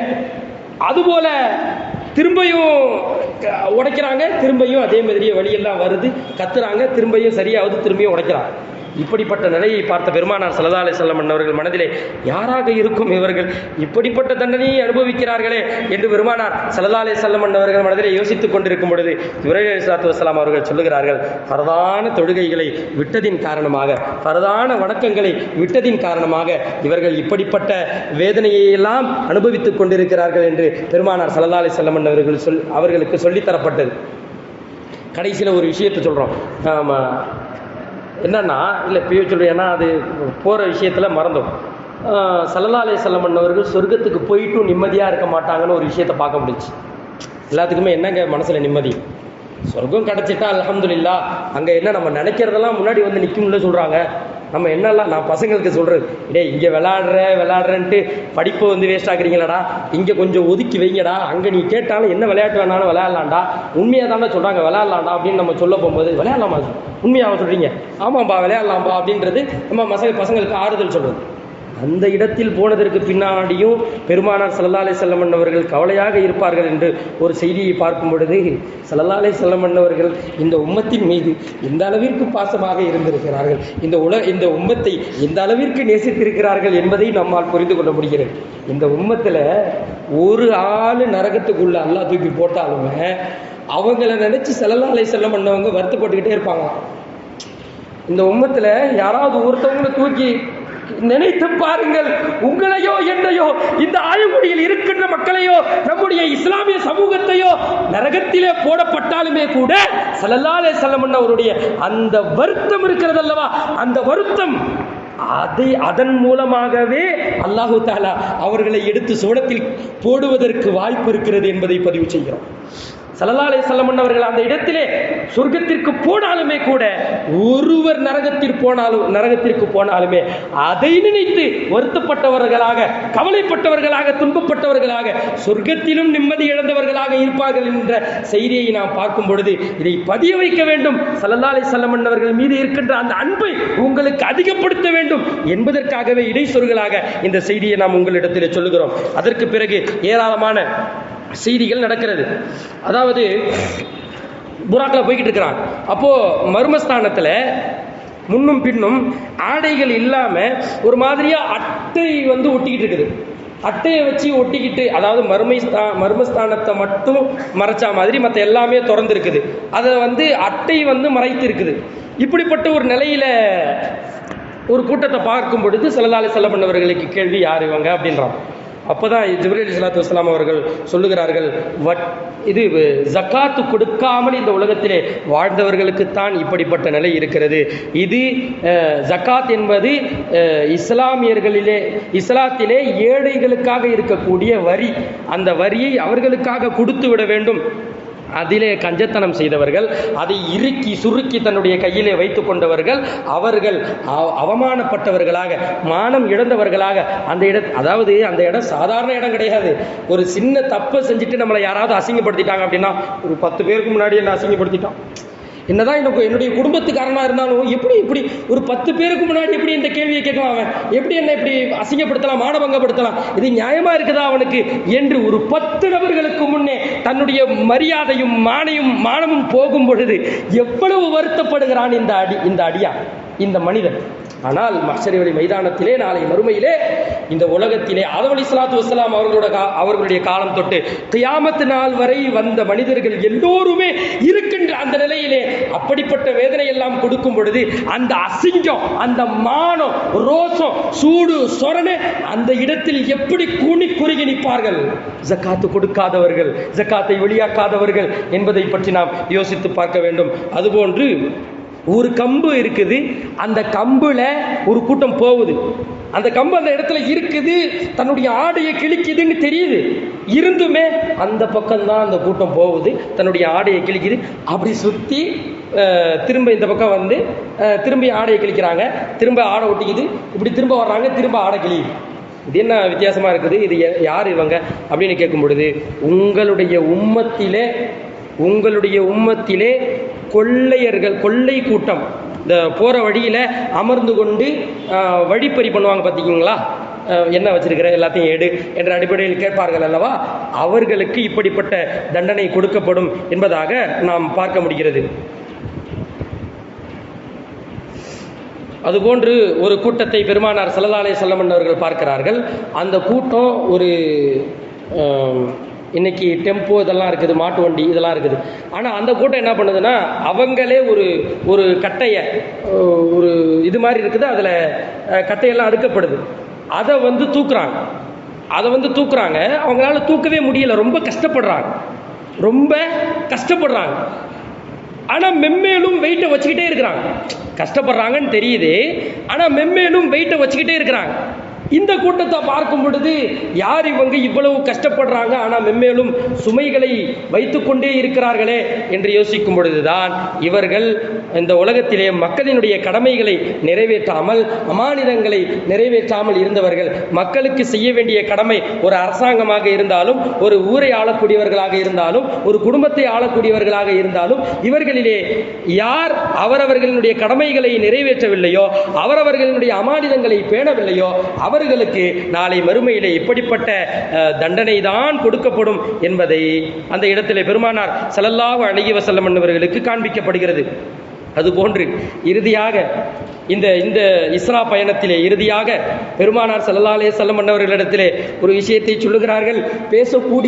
பேசக்கூடிய இடக்கெல்லாம், என்னை போன்றவர்களுக்கெல்லாம் அல்லாஹ் தஆலா இந்த வேதனையை விட்டு பாதுகாப்பு பெற வேண்டும், நீங்கள் அனைவரும் அதற்காக துஆ செய்ய வேண்டும். அல்லாஹ் தஆலா அப்படிப்பட்ட ஒரு நிகழ்வை பெருமானார் ஸல்லல்லாஹு அலைஹி வஸல்லம் அவர்களுக்கு வெளிப்படுத்தி காட்டுகிறான். இரும்பாலான கத்தரிக்கோள்களால் அவர்களுடைய நாவுகளை, அவர்களுடைய உதடுகளை வெட்டப்படுகிறது. இரும்பாலான கத்தரிக்கோள்களால் அவர்களுடைய நாவுகளை வெட்டப்படுகிறது. இந்த விஷயத்தை பார்த்து இப்படிப்பட்ட மோசமான ஒரு நிலையை அனுபவிக்கிறார்களே, யார் இவர்கள், யார் இவர்கள் என்ற அந்த கேள்வியை பெருமானார் ஸல்லல்லாஹு அலைஹி வஸல்லம் அவர்கள் மனதிலே வைத்திருக்கும் பொழுது ஜிப்ரீல் ஸல்லல்லாஹு அலைஹி வஸல்லம் அவர்கள் பெருமானார் ஸல்லல்லாஹு அலைஹி வஸல்லம் அவர்களிடத்தில் சொல்லுகிறார்கள், உங்கள் உம்மத்திலே இருந்த பிரசங்கிகள், உங்கள் உம்மத்திலே இருந்த பேச்சாளர்கள், உங்கள் உம்மத்திலே இருந்த விஷயங்களை எடுத்து சொல்லக்கூடியவர்கள், அவர்களுக்குத்தான் இப்படிப்பட்ட விஷயங்கள் எல்லாம் நடக்கிறது. எடுத்து சொன்னவங்களுக்கெல்லாம் கிடையாது. எடுத்து சொன்னதின்படி தான் வாழாதவர்கள், எதையெல்லாம் அவர்கள் தன்னுடைய வாழ்க்கையிலே எடுத்து சொல்லுகிறார்களோ அதன்படி அவர்கள் வாழாமல் இருக்கிறார்கள். தொழுகையை தொழச் சொல்லுகிறார்கள், 5 வக்தை கடைபிடிக்க சொல்லுகிறார்கள், ஆனால் அவர்கள் தனிப்பட்ட முறையிலே தொழாமல் இருக்கிறார்கள். பொய் பேசாதே என்று சொல்லித் தருகிறார்கள், ஆனால் அவர்கள் பொய் பேசுகிறார்கள். ஜினா செய்யாதே என்று சொல்லுகிறார்கள், ஆனால் அவர்கள் ஜினா செய்கிறார்கள். வட்டி வாங்காதே என்று சொல்லுகிறார்கள், ஆனால் அவர்கள் வாங்குகிறார்கள். இப்படி பேசிய விஷயங்களிலே அவர்கள் இல்லை, ஆனால் பேச மட்டும் செய்கிறார்கள் என்றால் அவர்களுடைய உதடுகள் இரும்பாலான கத்தரிக்கோள்களால் வெட்டப்படுகிறது என்பதை ஜிப்ரீல் ஸல்லல்லாஹு அலைஹி வஸல்லம் அவர்கள் பெருமானார் ஸல்லல்லாஹு அலைஹி வஸல்லம் அவர்களுக்கு விளக்கி கொடுத்தார்கள். இப்போ இஸ்ரா மேராஜ் மக்காவிலிருந்து இது போன்ற சம்பவங்களை எல்லாத்தையுமே பார்த்து பைத்துல் முகத்தஸுக்கு வந்துட்டாங்க.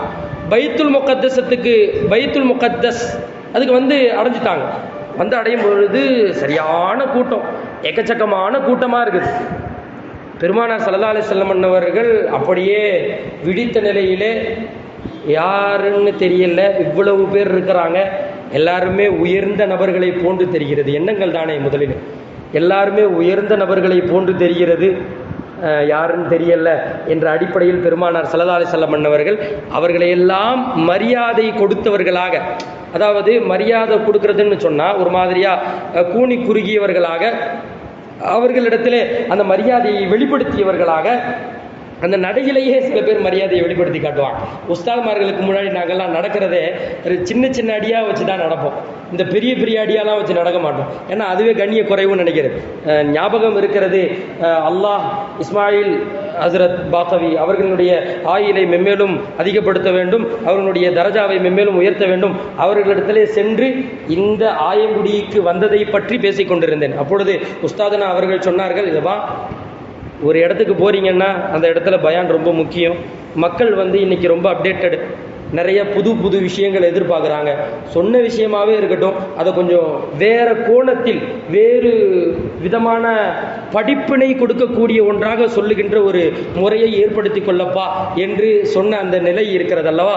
அப்பொழுது நான் உட்கார்ந்த நிலை எப்படின்னா, அவங்களுக்கு முன்னாடி கூனி குறுகிய நிலையிலே அல்லாஹ் மனதை கவனிக்கிறான், தற்பெருமை என்ற அடிப்படையிலே சொல்லவில்லை, அல்லாஹ் உள்ளத்தை கவனிக்கிறான். அந்த பணிவை தான் சொல்லுகிறோம், பணிவை எப்படி வெளிப்படுத்த வேண்டும் என்பதைத்தான் சொல்லுகிறோம். அந்த இடத்துல ஒத்த காலுக்கு மேலே அப்படி துபுர வச்சார், அதாவது பித்தட்டை வைத்த நிலையிலே அமர்ந்திருந்தோம். ஒத்த காலில் தான், அதாவது ஒரு காலை ஊண்டின நிலையில் இன்னொரு காலை அமர்ந்த நிலையில் உட்காருவாங்க. இப்போ கொஞ்சம் உடம்பு போட்டுச்சு, அப்போது மெலிசாக தான் இருந்தோம். இப்படி உட்காந்துட்டு எந்திரிச்சு வரும் பொழுது அந்த குதிங்காலும் இருக்கிறதே அதுவும் வலித்தது, அதுக்கு முன்னாடி பாயில் பட்ட அந்த இடம் இருக்கிறது இல்லையா, அதுவும் புண்ணாவே ஆயிடுச்சு. அப்போ மனசில் நினச்சது, யா அல்லாஹ் என் உஸ்தாதுக்கு நான் மரியாதை கொடுத்துருக்கிறேன், இந்த பார் காயம், இது சாட்சி தெரியுமா அப்படின்ற மாதிரி அல்லாஹ் தாலாட்ட மனதளவிலே பேசிய நிலையிலே வந்த நிலை இருக்கிறது. அப்போது அந்த மரியாதையை பெருமானார் ஸல்லல்லாஹு அலைஹி வஸல்லம் அவர்கள் பைத்துல் முகத்தஸுக்குள்ள நுழையும் பொழுதே வெளிப்படுத்திய நிலையிலேயே நுழைகிறாங்க. ஸல்லல்லாஹு அலைஹி வஸல்லம் அவர்கள் புராக்கெல்லாம் கட்டி முடிச்சாச்சு. நபிமார்கள் மஸ்ஜிதுல் அக்ஸால பெருமானார் ஸல்லல்லாஹு அலைஹி வஸல்லம் அவர்களை எதிர்பார்த்த நிலையில் உட்காந்துட்டு இருக்கிறாங்க. எதிர்பார்த்த நிலையில் உட்காந்துட்டு இருக்கும்போது தொழுக நேரம் வருது. தஹியத்துல் மஸ்ஜித்லாம் தொழுதாச்சு. ஸல்லல்லாஹு அலைஹி வஸல்லம் எந்த பள்ளிக்கு போனாலும் நாங்கள் மஸ்ஜிதுல் குபா மற்ற இடத்துக்கெல்லாம் போனோம், மஸ்ஜிது பிலால் எல்லா இடத்துக்குமே போனோம். எல்லா இடத்துலையுமே ஸல்லல்லாஹு அலைஹி வஸல்லம் உள்ளே போன உடனேயே தஹியத்துல் மஸ்ஜித், அதாவது மஸ்ஜிதிற்கான காணிக்கை, இந்த காபத்துல்லாவை கூட உள்ளே போன உடனே நமக்கு ஃபஸ்ட்டு வேலை என்ன தெரியுமா இருக்கணும், ஃபஸ்ட்டு போன உடனே 7 தடவை சுற்றிடணும். ஏன்னா அது காபத்துல்லாவிற்காக செய்கின்ற காணிக்கை என்று சொல்லப்படுகிறது. அந்த இடத்திற்காக நாம் செய்கின்ற காணிக்கை, இந்த இடத்திற்கு வந்திருக்கிறேன், இந்த இடத்தோட பரக்கத்தை எனக்கு கிடைக்கணும், எனவே இந்த இடத்திற்குண்டான ஒரு தஹியத்துல் மஸ்ஜிதை நான் செய்கிறேன் என்ற அடிப்படையில் தொழுதுறணும் என்ற ஸல்லல்லாஹு அலைஹி வஸல்லம் அவர்கள் மஸ்ஜிதுல் அக்ஸாக்கு ஃபஸ்ட்டு வர்றாங்க. ஏதோ இதுக்கு முன்னாடி வந்தது கிடையாது. ஃபஸ்ட்டு வர்றாங்க. ஸல்லல்லாஹு அலைஹி வஸல்லம் அவர்கள் தஹியத் மஸ்ஜித் தொழுதுக்கு பின்னாடி பாங்கு சொல்லப்பட்டது, தொழுக நேரம் வந்துருச்சு. இந்த நேரத்தில் எல்லாம் பெரிய பெரிய ஆட்கள் எல்லாத்தையுமே ஜிப்ரீல் அலைஹிஸ்ஸலாத்து வஸ்ஸலாம் அவங்க விளக்கி கொடுத்துட்டாங்க. யார் என்ன? இப்ராஹிம் அலைஹிஸ்ஸலாத்து வஸ்ஸலாம் இருக்கிறாங்க, யூசுப் அலைஹிஸ்ஸலாம் இருக்கிறாங்க, எல்லாருமே இருக்கிறாங்க, எல்லா நபிமார்களும் இருக்கிறாங்க, ஆதம் அலைஹிஸ்ஸலாத்து வஸ்ஸலாம் அவர்களும் இருக்கிறார்கள், உயர்ந்தெல்லாம் பார்க்கிறார்கள். இவ்வளவு ஒயிட்டாக இருக்கிறாங்களா என்ற அடிப்படையெல்லாம் பார்க்குறோம். இப்போ எல்லாருமே இருக்கும் பொழுது எல்லாருமே சஃப்ல தான் நிற்கிறாங்க, எல்லாருமே சஃப்ல நிற்கிறாங்க. அல்லாஹ் தஆலா பெருமானார் ஸல்லல்லாஹு அலைஹி வஸல்லம் அவர்களை எவ்வளவு காமிலானவர்கள் என்பதை வெளிப்படுத்துகிறான் பாருங்கள். ஜிப்ரீல் அலைஹிஸ்ஸலாத்து வஸ்ஸலாம் அவர்களின் மூலமாக எல்லாருமே சஃப்ல நிற்கிறாங்க. பாபா ஆதம் அலைஹிஸ்ஸலாத்து வஸ்ஸலாம் நம்ம எல்லாத்துக்குமே வாப்பா, நம்ம எல்லாத்துக்குமே அத்தா, அவங்க வரிசையில் நிற்கிறாங்க. முஹம்மது ரசூலுல்லாஹ் ஸல்லல்லாஹு அலைஹி வஸல்லம் பண்ணவங்க யாருடைய மில்லத்தை நான் எடுத்து பின்பற்றுறேன்னு சொன்னேன், அந்த இப்ராஹிம் அலைஹிஸ்ஸலாத்து வஸ்ஸலாம் அவங்க சஃப்ல நிற்கிறாங்க. ஜிப்ரீல் அலைஹிஸ்ஸலாத்து வஸ்ஸலாம் அவர்கள் பெருமானார் ஸல்லல்லாஹு அலைஹி வஸல்லம் அவர்களுடைய கரத்தை பிடித்து ஸல்லல்லாஹு அலைஹி வஸல்லம் அவர்களை தொழவையுங்கள், ஸல்லல்லாஹு அலைஹி வஸல்லம் அவர்களை தொழவையுங்கள். எல்லா நபிமார்களும் இருக்கிறார்கள், ஆனால் பெருமானார் ஸல்லல்லாஹு அலைஹி வஸல்லம் அவர்களை ஜிப்ரீல் அலைஹிஸ்ஸலாத்து வஸ்ஸலாம் அவர்கள் தொழுவதற்காக முற்படுத்துகிறார்கள். தொழுது முடித்ததற்கு பிறகு ஒரு புது ஆளை பார்த்துட்டோம் அப்படின்னா எல்லாருமே முண்டி அடிச்சுக்கிட்டு எல்லாருமே மரியாதை கொடுக்குறாங்க. இருக்கிற எல்லாருமே பெரிய மலக்குமார்களுக்கு யாருன்னு தெரியும்ல, இருக்கிற எல்லாருமே நபிமார்கள், இவங்க எல்லாத்தையுமே பார்த்தாச்சு. ஜிப்ரீல் அலைஹிஸ்ஸலாத்து வஸ்ஸலாம் அவங்களுக்கு தெரியும், ஆனால் இதர மலக்குமார்கள் இருக்கிறாங்கல்ல அவங்களுக்கெல்லாம் தெரியல. அப்படி இருக்கும் பொழுது யார் இவங்க, எல்லா நபிமார்களுக்கும் இவங்க தொழு வைக்கிறாங்களேன்னு எட்டிக்கிட்டு பார்க்குறாங்க. அவங்கள அந்த ஆரவாரத்தோடு பார்க்குறாங்க, யார் இவங்க யார் இவங்க யார் இவங்க என்ற அடிப்படையில். அப்போ மலக்குமார்கள் ஜிப்ரீல் அலைஹிஸ்ஸலாத்து வஸ்ஸலாம் அவர்களிடத்தில் கேட்கும் பொழுது இவர்தான் முஹம்மது ரசூலுல்லாஹ் ஸல்லல்லாஹு அலைஹி வஸல்லம் அவர்கள் என்ற உடனேயே மலக்குமார்களுக்கும் சிலிர்த்து போகிறது. ஏனென்றால் பெயரை கேட்டிருக்கிறார்கள். ஏன்னா சொர்க்கத்திலேயே இருக்கிறவங்க மலக்குமார்கள், அந்த இடத்துலையே உலாவி வந்துட்டு இருக்கிறவங்க. அல்லாஹ் தஆலா ஆதம் அலைஹிஸ்ஸலாத்து வஸ்ஸலாம் அவங்களுக்கே சொன்னான் இல்லையா, அந்த லா இலாஹ இல்லல்லாஹ் முஹம்மது ரசூலுல்லாஹ்னு முஹம்மதுன்னு ஒரு பேர் போட்டிருக்கேன்ல, அந்த பெயரை வசீலாவாக வச்சு அந்த பெயரை உன்கிட்ட முன்ன வச்சு நான் கேட்குறேன் என்பதை வரலாறுல பார்க்க முடிகிறது. அந்த பெயரை முன் வச்சு நான் செஞ்ச பாவம், அந்த பழத்தை சாப்பிடக்கூடாதுன்னு சொன்னேன், நான் சாப்பிட்டுட்டேன், என்னை மன்னிச்சிருன்னு காலம் 1000 வருஷம் வாழ்ந்தாங்களே, அவ்வளவு நாளும் பாவம் மன்னிப்பு கேட்டாங்க, மன்னிக்கல அல்லாஹ். அந்த பெயரை சொல்லி ஃபஸ்ட்டு யா அல்லாஹ் என்னுடைய துஆவை ஸல்லல்லாஹு அலைஹி வஸல்லம் அவர்களின் பொருட்டினால் கபூல் செய் அப்படின்னு அந்த வார்த்தையை பாபா ஆதம் அலைஹிஸ்ஸலாத்து வஸ்ஸலாம் அவர்கள் தான் உபயோகப்படுத்தினார்கள். அந்த பெயர் மலக்குமார்களுக்கும் தெரியும்ல. எனவே அந்த பெயரை கேட்ட உடனே அப்படியே அந்த சிலிர்த்தல் என்று சொன்னால் அந்த முடியெல்லாம் அப்படியே தூக்கிக்கும் இல்லையா, அப்படிப்பட்ட ஒரு நிகழ்வு மலக்குமார்களுக்கு ஏற்படுகிறது. அவங்களா முஹம்மது ரசூலா ஸல்லல்லாஹு அலைஹி வஸல்லம் அவங்களா என்ற அடிப்படையில் எல்லாமே அவ்வளவு சந்தோஷத்தோடு பார்க்கிறார்கள். இப்போ தொழு வச்சு முடிச்சதுக்கு பின்னாடி ஸல்லல்லாஹு அலைஹி வஸல்லம் பண்ணவங்க தன்னை பற்றி உண்டான அறிமுகத்தை கொடுக்குறாங்க.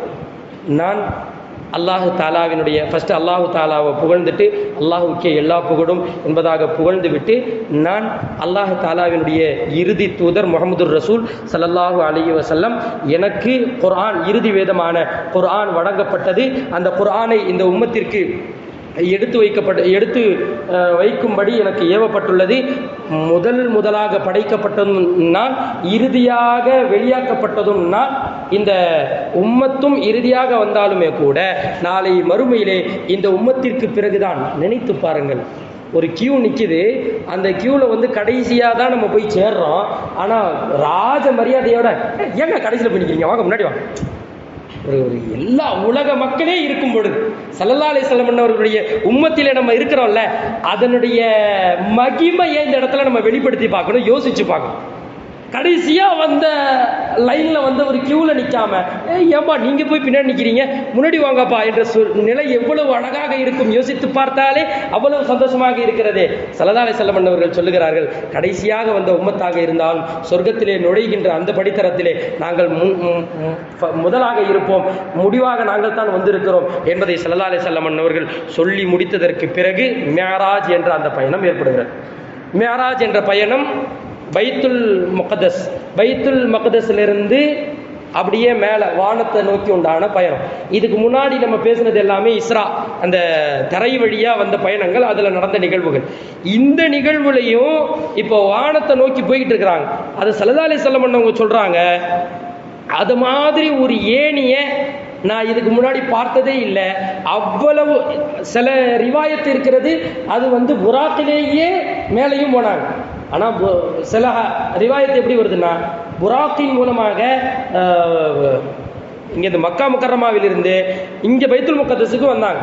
பைத்துல் முக்கத்தஸ்லேருந்து வானலோகத்தை நோக்கி போனது வந்து ஏணியின் மூலமாக, இல்லைன்னா நம்ம காலத்தில் விளங்குற மாரி சொல்லணும்னா லிஃப்டின் மூலமாக போனார்கள் என்பதை நாம் நம்முடைய சிந்தனையிலே கொண்டு வர வேண்டும். இப்போ ஒவ்வொரு வானத்திலையும் ஸல்லல்லாஹு அலைஹி வஸல்லம் அவர்கள் கடத்தி கொண்டு செல்லப்படுகிறார்கள். இப்போ ஃபர்ஸ்ட் வானத்தில் ஆதம் அலைஹிஸ்ஸலாத்து வஸ்ஸலாம் இருந்தாங்க, சலாம் சொன்னாங்க. ஆதம் அலைஹிஸ்ஸலாத்து வஸ்ஸலாம் அவங்க நபி ஸல்லல்லாஹு அலைஹி வஸல்லம் அவர்களை வரவேற்றார்கள். அதுபோன்று அடுத்த வானத்திலே யஹ்யா அலைஹிஸ்ஸலாத்து வஸ்ஸலாம், ஈசா அலைஹிஸ்ஸலாத்து வஸ்ஸலாம் இவங்க 2 பேர் இருந்தாங்க, சலாம் சொன்னாங்க, வரவேற்றாங்க. அதுபோல 3வது வானம், 4வது வானம், 5வது வானம், 6வது வானம், 7வது வானம், இது போன்று ஒவ்வொரு வானத்திலேயுமே யூசுப் அலைஹிஸ்ஸலாத்து வஸ்ஸலாம், இத்ரீஸ் அலைஹிஸ்ஸலாத்து வஸ்ஸலாம், ஹாரூன் அலைஹிஸ்ஸலாத்து வஸ்ஸலாம், அதுபோன்று மூசா அலைஹிஸ்ஸலாத்து வஸ்ஸலாம் இவங்க எல்லாருமே இருக்கிறாங்க ஒவ்வொரு வானத்திலேயுமே. இப்போ இறுதியா 7வது வானத்தில் இப்ராஹிம் அலைஹிஸ்ஸலாத்து வஸ்ஸலாம் பைத்துல் மஅமூர் என்ற இடத்திலே சாய்ந்த நிலையிலே அமர்ந்து கொண்டிருக்கிறார்கள். ஸல்லல்லாஹு அலைஹி வஸல்லம் அவர்களை எந்த மில்லத்தை இந்த உம்மத்து வாழ்க்கையில் நடாத்தி கொண்டு போய் கொண்டிருக்கிறதோ, எந்த செய்திகளை எல்லாம், எந்த அமல்களை எல்லாம் இந்த உம்மத்து செய்கிறதோ, யாருடைய அமலை எல்லாம் இந்த உம்மத்து செய்கிறதோ, அந்த அமல்களுக்கெல்லாம் சொந்தக்காரரான இப்ராஹிம் அலைஹிஸ்ஸலாத்து வஸ்ஸலாம் அவர்களை சந்திக்கிறார்கள். சலாம் சொல்லி முகமன் சொல்லி வரவேற்கிறார்கள். அதற்கு பிறகு சொர்க்கம், நரகம் இதையெல்லாத்தையுமே ஜிப்ரீல் அலைஹிஸ்ஸலாத்து வஸ்ஸலாம் அவர்கள் காண்பிக்கிறார்கள். இந்த சித்ரத்தில் முன்தஹா இன்தஹா ஜன்னத்துல் மஹ்வா இன்ஷா அல்லாஹ் இஷா தொழுகையிலே ஓதுவோம். வன்னஜ்மி இதா ஹவா மா தல்ல ஸாஹிபுக்கும் வமா ஹவா என்று வருகின்ற அந்த சூராவிலே 27வது ஜுஸ்ல வருகின்ற அந்த சூரா, அதில் அல்லாஹு தஆலா இங்கே மஸ்ஜிதுல் அக்ஸாலிருந்து மேலே போன அந்த நிகழ்வுகள் எல்லாத்தையுமே அல்லாஹு தஆலா சொல்லிக்கிட்டு இருக்கிறான். அப்போ ஜிப்ரீல் அலைஹிஸ்ஸலாத்து வஸ்ஸலாம் அவங்க சொர்க்கம், நரகம் இதையெல்லாம் கூட்டு போய் காட்டுறாங்க. சொர்க்கத்தை பற்றி ஸல்லல்லாஹு அலைஹி வஸல்லம் அவர்கள் விளக்கி தருகிறார்கள். இப்போ இங்கே இருக்கிற கார்பெட்லாம் போட்டுருக்கிறாங்கல்ல, இதுபோல தரை, சொர்க்கத்தினுடைய தரை அந்த கஸ்தூரி கமலும் கஸ்தூரியை போன்ற மண்ணினால் அலங்கரிக்கப்பட்டிருக்கிறது என்பதாக பெருமானார் ஸல்லல்லாஹு அலைஹி வஸல்லம் அவர்கள் சொல்லுகின்ற அந்த செய்தியை நாம் பார்க்க முடிகிறது. நரகத்திலே ஏராளமான செய்திகளை பார்த்தார்கள், எக்கச்சக்கமான அதாபுகளை பார்த்தார்கள். ஆனால் அந்த அதாபினுடைய ஒரு முன் உதாரணம் ஸல்லல்லாஹு அலைஹி வஸல்லம் அவர்கள் இஸ்ரால வரும்பொழுதே அதை அல்லாஹ் தஆலா காண்பித்தான். அதுக்கு அடுத்தம் சொர்க்கம் நரகத்தை காமிச்சதுக்கு பின்னால அல்லாஹ் தஆலா இறைவனை சந்தித்தல், அவன் பக்கத்தில் கூப்பிடுறது, அவன் பக்கம் அவனை பெருமானார் ஸல்லல்லாஹு அலைஹி வஸல்லம் அவர்களை அழைத்து ஸல்லல்லாஹு அலைஹி வஸல்லம் அவர்களுக்கு தொழுகையை கொடுத்தான். அல்லாஹ் தஆலா ஸல்லல்லாஹு அலைஹி வஸல்லம் அவர்களை பக்கத்தில் அழைச்சி இன்னும் எல்லா ஞானங்களையும் பெருமானார் ஸல்லல்லாஹு அலைஹி வஸல்லம் அவர்களுக்கு கற்றுக் கொடுத்தான். எல்லா ஞானங்களையும் சொன்னால் ஸல்லல்லாஹு அலைஹி வஸல்லம் அவர்களுக்கு தெரியாதது எதுவும் இல்லை. ஆகையால் தான் ஸல்லல்லாஹு அலைஹி வஸல்லம் அவர்கள் கடந்த காலத்தை பற்றி உண்டான மிக பெரும் அடையாளங்களை முன்கூட்டியே சொல்லி சென்றார்கள். எப்படி ஹதீஸ்களின் மூலமாக இவ்வளவு பெரிய விஷயங்களை எல்லாம் சொல்ல முடிகிறது? அதுவும் மேராஜ் போயிட்டு வந்ததுக்கு பின்னால ஸல்லல்லாஹு அலைஹி வஸல்லம் அவருடைய அந்த கடைசி உரையில எக்கச்சக்கமான விஷயங்களை சொன்னாங்க. இறுதி காலத்தில், பின்னாடி உள்ள காலத்தில் எப்படியெல்லாம் வருவாங்க, ட்ரெஸ்ஸே இல்லாமல் தெருவில் நடக்கக்கூடிய சமூகம் எல்லாம் வரும் என்று சொன்னார்கள். அயல் நாடுகளிலே பார்க்க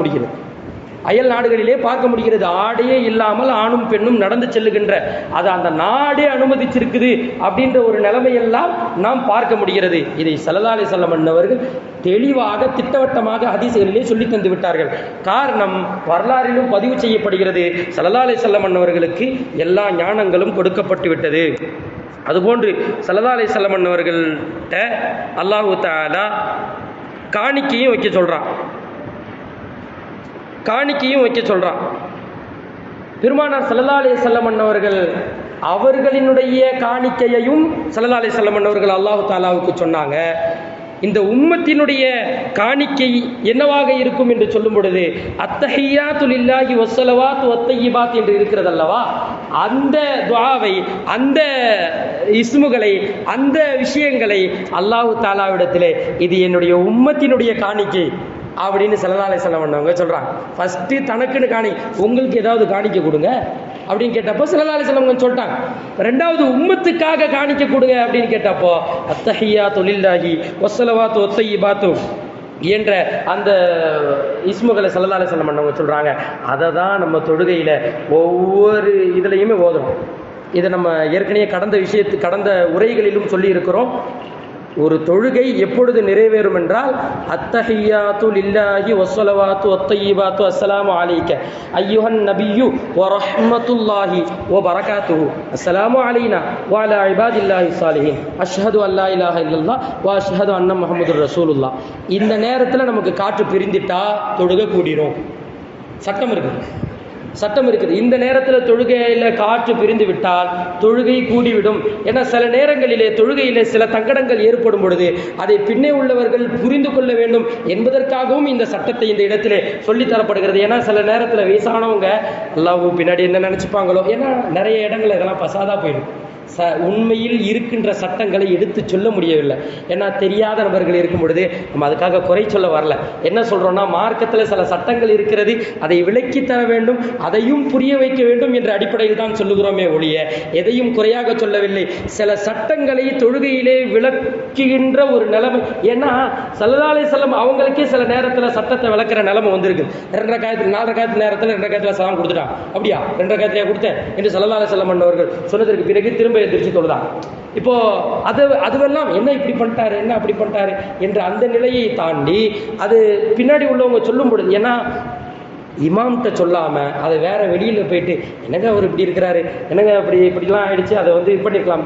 ஏன்னா யார் முக்கியம் அவங்கள்ட்ட போய் சொன்னால் தானே தெரியும். அது அவங்கள்ட்ட விஷயம் போகும்போது தான் ஓகே அல்ஹம்துலில்லாஹ் நல்ல தெரிந்த மக்களாக இருக்கிறார்கள், சட்டங்கள் சில ஆசான்கள் இருக்கிறார்கள், சில அறிவுஜீவிகள் இருக்கிறார்கள். யார்கிட்ட எதை சரியாக சொல்லணுமோ அதை உண்மையில் தெளிவாக சொல்ல வேண்டும் என்றால் அமர்ந்திருக்கின்ற முதர்ரிஸ் என்றே சொல்லுகிறார். அமர்ந்திருக்கின்ற முதர்ரிஸ் ஆசிரியர், ஒரு கிதாபை நடத்தக்கூடிய ஆசிரியர் என்றே சொல்லலாம். தனிப்பட்ட முறையிலே எக்கச்சக்கமான ஏராளமான நிகழ்வுகளை இந்த அடியனுக்கு விளக்கி கொடுத்திருக்கிறார்கள். எக்கச்சக்கமான சட்டங்களை இந்த இடத்திற்கு இது நீங்கள் தோதுவாக நினைக்கலாம், ஆனால் மக்களிடத்திலே அது சரியாக இருக்காது, நீங்கள் தவிர்த்து கொள்வது நல்லது என்ற அடிப்படையிலே தனிப்பட்ட முறையில் எக்கச்சக்கமான விஷயங்களை சொல்லியிருக்கிறார். அப்போ இப்போ நான் சொல்லலைன்னா இது தெரியாதுங்க யாருக்கும். ஆனால் இன்னைக்கு வரைக்கும் எல்லா அசத்தெல்லாம் அந்த மாதிரி எதுவும் அதாவது எதையும் பிரித்து கொடுத்தது கிடையாது போல இருக்கு, எதையும் மாற்றி கொடுத்தது கிடையாது போல இருக்குன்னு நிறைய பேர் நினைக்கலாம். ஆனால் ஒன்றல்ல இரண்டல்ல ஏராளமான செய்திகளை தனிப்பட்ட முறையிலே திருத்தி கொடுத்து இருக்கிறார்கள். எனவே நாம் இங்கே சொல்ல வந்தது, பெருமானார் ஸல்லல்லாஹு அலைஹி வஸல்லம் அவர்கள் இந்த உம்மத்தினுடைய எதேதோ சொன்னோம், அது அப்படியே உள்ள போந்து எங்கெங்கேயோ வந்துருச்சு. நம்ம விஷயத்துக்கு வருவோம். பெருமானார் ஸல்லல்லாஹு அலைஹி வஸல்லம் அவர்கள் இந்த உம்மத்தினுடைய காணிக்கையை எடுத்து வைத்தார்கள். அத்தஹிய்யாத்து லில்லாஹ், அதை தான் நம்ம அத்தஹிய்யாத்துல ஓதிக்கிட்டு இருக்கிறோம்.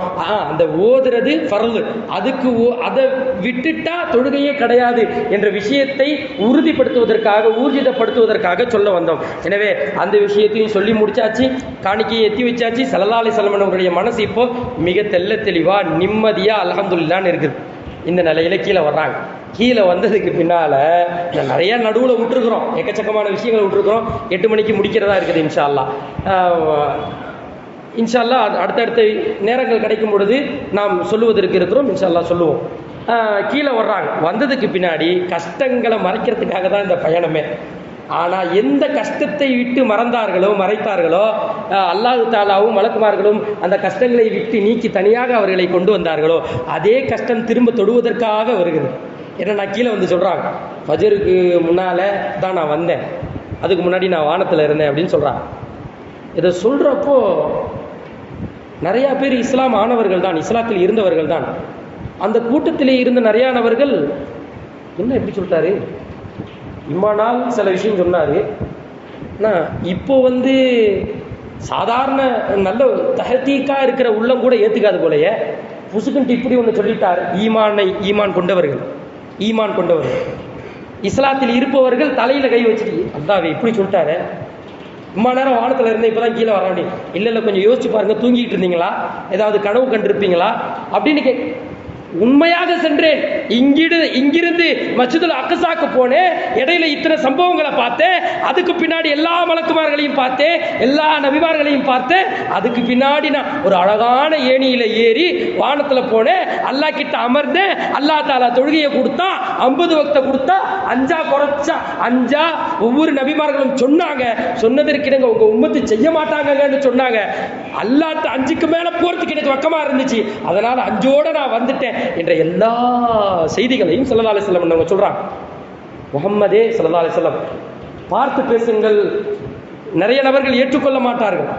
உண்மையை உரைக்க சொல்லியே ஆக வேண்டும். அது கசப்பானாலும் சரி, கசத்தாலும் சரி என்ற அடிப்படையில் ஸல்லல்லாஹு அலைஹி வஸல்லம் என்பவர்கள் சொல்லுகிறார்கள். அங்க இருக்கிற மக்கால இருக்கிற மிகப்பெரிய செல்வந்தர்கள் எல்லா நபர்களுமே அபூபக்கர் சித்திக் ரலியல்லாஹு அன்ஹு வந்துட்டாங்க. முக்கியமா எல்லா நபர்களும் இருக்கிறாங்க. எல்லாருமே இஸ்லாத்தை ஏத்துக்கிட்டவங்க, ஈமான் கொண்டவங்க. யார்கிட்டையுமே போவாம அபூபக்கர் சித்திக் ரலியல்லாஹு அன்ஹு அவர்களிடத்திலே ஓடி வந்து, அபூபக்கர் சித்திக்னு பேர் வரல, அபூபக்கரே அப்படின்னு கூப்பிட்டு, உங்க ஃப்ரெண்ட் இருக்கிறார்ல, வசமா மாட்டிக்கிட்டாரு, அவர் என்ன சொன்னாலும் நம்பிக்கிட்டு தானே இருந்தீங்க, என்ன சொன்னாலும் நம்பிக்கிட்டு தானே இருந்தீங்க. உங்க கூட உள்ள நண்பர்களே, உங்க கூட ஃப்ரெண்ட்ஸா இருந்தாங்கல்ல, அன்னுனியமா இருந்தாங்கல்ல, அவங்களே தலையில கை வச்சிட்டாங்க. போங்க, அவங்களே தலையில கை வச்சிட்டாங்க. அந்த சபையில இருந்தவங்களை இப்படி சொல்லிட்டீரே என்று கை தூக்கி விட்டார்கள். என்ன தெரியுமா சொன்னாரு? நேற்று நைட்டு நான் இங்கேருந்து மஸ்ஜிதுல் அக்ஸாக்கு போனேன், அங்கேருந்து வானத்துக்கு போனேன், நீ என்னென்னத்தையே சொல்லிக்கிட்டு இருக்கிறாரு, போய் கேளுங்களேன். அப்படியா சொன்னாங்க? அப்படியா அப்படின்னு அபூபக்கர் சித்திக் ரலியல்லாஹு அன்ஹு அவர்கள் கேட்டுவிட்டு பெருமானார் ஸல்லல்லாஹு அலைஹி வஸல்லம் இடத்துல எப்படியா இருக்கிறாங்க. அதுதான் யார் சொன்னாலும் நான் கேட்க மாட்டேன். எனது ஹபீப், எனது நண்பர், எனது ஃப்ரெண்டு, அவர் மேல தான் எனக்கு நல்ல எண்ணம், அவர் மேல தான் எனக்கு அபிப்பிராயம், அவரை பற்றி உண்டான சிந்தனை. அவர் ஒருபோதும் போய் பேச மாட்டார். வாழ்க்கையை கவனித்திருக்கிறேன், ஒருபோதும் போய் பேச மாட்டார். அவர்கிட்ட ஸல்லல்லாஹு அலைஹி வஸல்லம் முடியாது. யா ரசூலல்லாஹ், அல்லாஹ்வின் தூதரே, நீங்கள் இப்படி சொன்னீர்களாமே. சொல்லுகிறார்கள், அபூஜஹல் சொல்லுகிறான், அபூ லஹப் சொல்லுகிறார், இப்படி சொன்னீங்களாமே, உத்துபா ஷைபா எல்லாமே சொல்றாங்க, இப்படி சொன்னீங்களாமே. ஆம் அபூபக்கரே, சென்றேன், போய் உண்மைப்படுத்துகிறேன். நீங்க யாருமே ஏத்துக்கலனாலும் சரி, உங்க யாருக்கும் இதுல உடன்பாடு இல்லைனாலும் சரி, ஸல்லல்லாஹு அலைஹி வஸல்லம் அவர்கள் போய் வந்தார்கள். அவர்கள் அல்லாஹ்வை பார்த்தார்கள், அல்லாஹ்விற்கு எதிரே அமர்ந்தார்கள். அதாவது அவங்க சொன்னதை உண்மைன்னு சொல்றது ஒன்று இருக்குது, அவங்க சொன்னதெல்லாம் எடுத்து சொல்றது இருக்குது. ஸல்லல்லாஹு அலைஹி வஸல்லம் அவங்க போனாங்க, அவங்க அல்லாஹ்க்கு பக்கத்துல உட்கார்ந்தாங்க. அல்லாஹ்வோட நேசருங்க அவங்க. அல்லாஹ் அவங்கள படைக்கலன்னா இந்த உலகத்தையே படைச்சிருக்க மாட்டாங்க. அப்படிப்பட்ட ரசூலே கரீம் ஸல்லல்லாஹு அலைஹி வஸல்லம் அவர்கள் சொல்வதை எப்படி ஏற்றுக்கொள்ளாமல் இருக்கிறீர்கள், அந்த நாவில் இருந்து வருவதை எப்படி ஏற்றுக்கொள்ளாமல் இருக்கிறீர்கள் என்று சொன்னதை சொல்றது ஒன்று இருக்குது. அதை ஆதரிச்சு உறுதிப்படுத்தி தஸ்தீக் செய்வது இருக்கிறது அல்லவா, உண்மைப்படுத்துதல் இருக்கிறது அல்லவா, அதற்காகத்தான் அல்லாஹு தாலாவே அவங்கள சொன்னான். அவங்கள மாதிரி ஒரு உண்மைப்படுத்துறவர் யாரும் இருக்க முடியாது, யாருமே இருக்க முடியாது. அதனால தான் ஃபர்ஸ்ட் ஸல்லல்லாஹு அலைஹி வஸல்லம் பண்ணவங்க சொர்க்கத்துக்குள்ள நுழைவாங்க.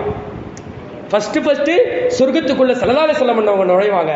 அதுக்கு அப்புறம் அபூபக்கர் சித்திக் ரலியல்லாஹு அன்ஹு அவர்கள் உள்ளே நுழைவார்கள் என்று வரலாறுகளை நாம் பார்க்க முடிகிறது. இப்போ இந்த அளவிற்கு படித்தரத்தை அபூபக்கர் சித்திக் ரலியல்லாஹு அன்ஹு அவர்கள் எதற்காக பெற்றார்கள் என்பதை ஒரு கணம் யோசித்து பார்க்கும் பொழுது, ஸல்லல்லாஹு அலைஹி வஸல்லம் அவர்களை ஒரு விஷயத்தை இங்கே புரிஞ்சுக்கணும். லைஃபான விஷயங்கள் இங்கே சொல்லப்படவில்லை. ஒரு விஷயத்தை தெளிவாக புரிந்து கொள்ள வேண்டும். அந்த ஹதீஸ் விஷயத்திலே லைஃப் என்று சொல்லப்படுகின்ற ஹதீஸ்களை இந்த இடத்திலே முன்வைக்கவில்லை. ஆனால் லைஃப் விஷயத்திலே முரண்பாடு உள்ள ஆள் நான் கிடையாது. ஆனால் லைஃபான செய்தியை இந்த இடத்துல எடுத்து வைக்கவே இல்லை. எல்லாமே புகாரியில் இருக்கிற ஹதீஸ், எல்லாம் ஆதாரபூர்வமான கிதாபுகளில் இருக்கிற ஹதீஸ். நீங்க அபுதுன்ற வார்த்தைக்கு தெளிவு எடுத்து பார்த்தீங்கன்னா ரூஹ் மட்டும் போயிட்டு வந்துச்சுன்னு கிடையாது. அதை குர்ஆனே இன்னொரு இடத்துல தெளிவுபடுத்துது. அபுதுன்னா அது உடலும் ரூஹும் சேர்ந்துதான் போக முடியும், ரூஹு மட்டும்லாம் போக முடியாது என்பதை குர்ஆனே இன்னொரு இடத்துல விளக்குது. அந்த ஆயத்தை நினைவுக்கு வர மாட்டேங்குது. அப்போ ஸல்லல்லாஹு அலைஹி வஸல்லம் அவர்களை அபூபக்கர் சித்திக் ரலியல்லாஹு அன்ஹு அவர்கள் உண்மைப்படுத்தினார்கள் அல்லவா, அந்த உண்மையை தான் இந்த இடத்திலே இந்த நாவும் பேசுகிறது. நீங்களும் பிறரிடத்திலே உங்களுடைய பிள்ளைகள் இருக்கிறார்கள் அல்லவா, சஹாபாக்கள் எப்படி அடுத்த தலைமுறைக்கு எடுத்து சொன்னார்கள், அந்த செய்தியை நீங்களும் உங்களுடைய பிள்ளைகளுக்கு உண்மைப்படுத்திய நிலையிலே எடுத்து சொல்ல வேண்டும். காரணம் என்ன தெரியுமா? எதுக்காக இதை இந்த அளவுக்கு உண்மை அப்படின்னு சொல்றோம்னா, பைத்துல் மக்தஸுக்கு போயிட்டு வந்தாங்க, முகத்தஸுக்கு போயிட்டு வந்தவங்க ஸல்லல்லாஹு அலைஹி வஸல்லம் அவர்கள்ட்ட கேள்வி தொடுத்தாங்க. ஸல்லல்லாஹு அலைஹி வஸல்லம் அவர்கள்ட்ட கேள்வி தொடுத்தாங்க.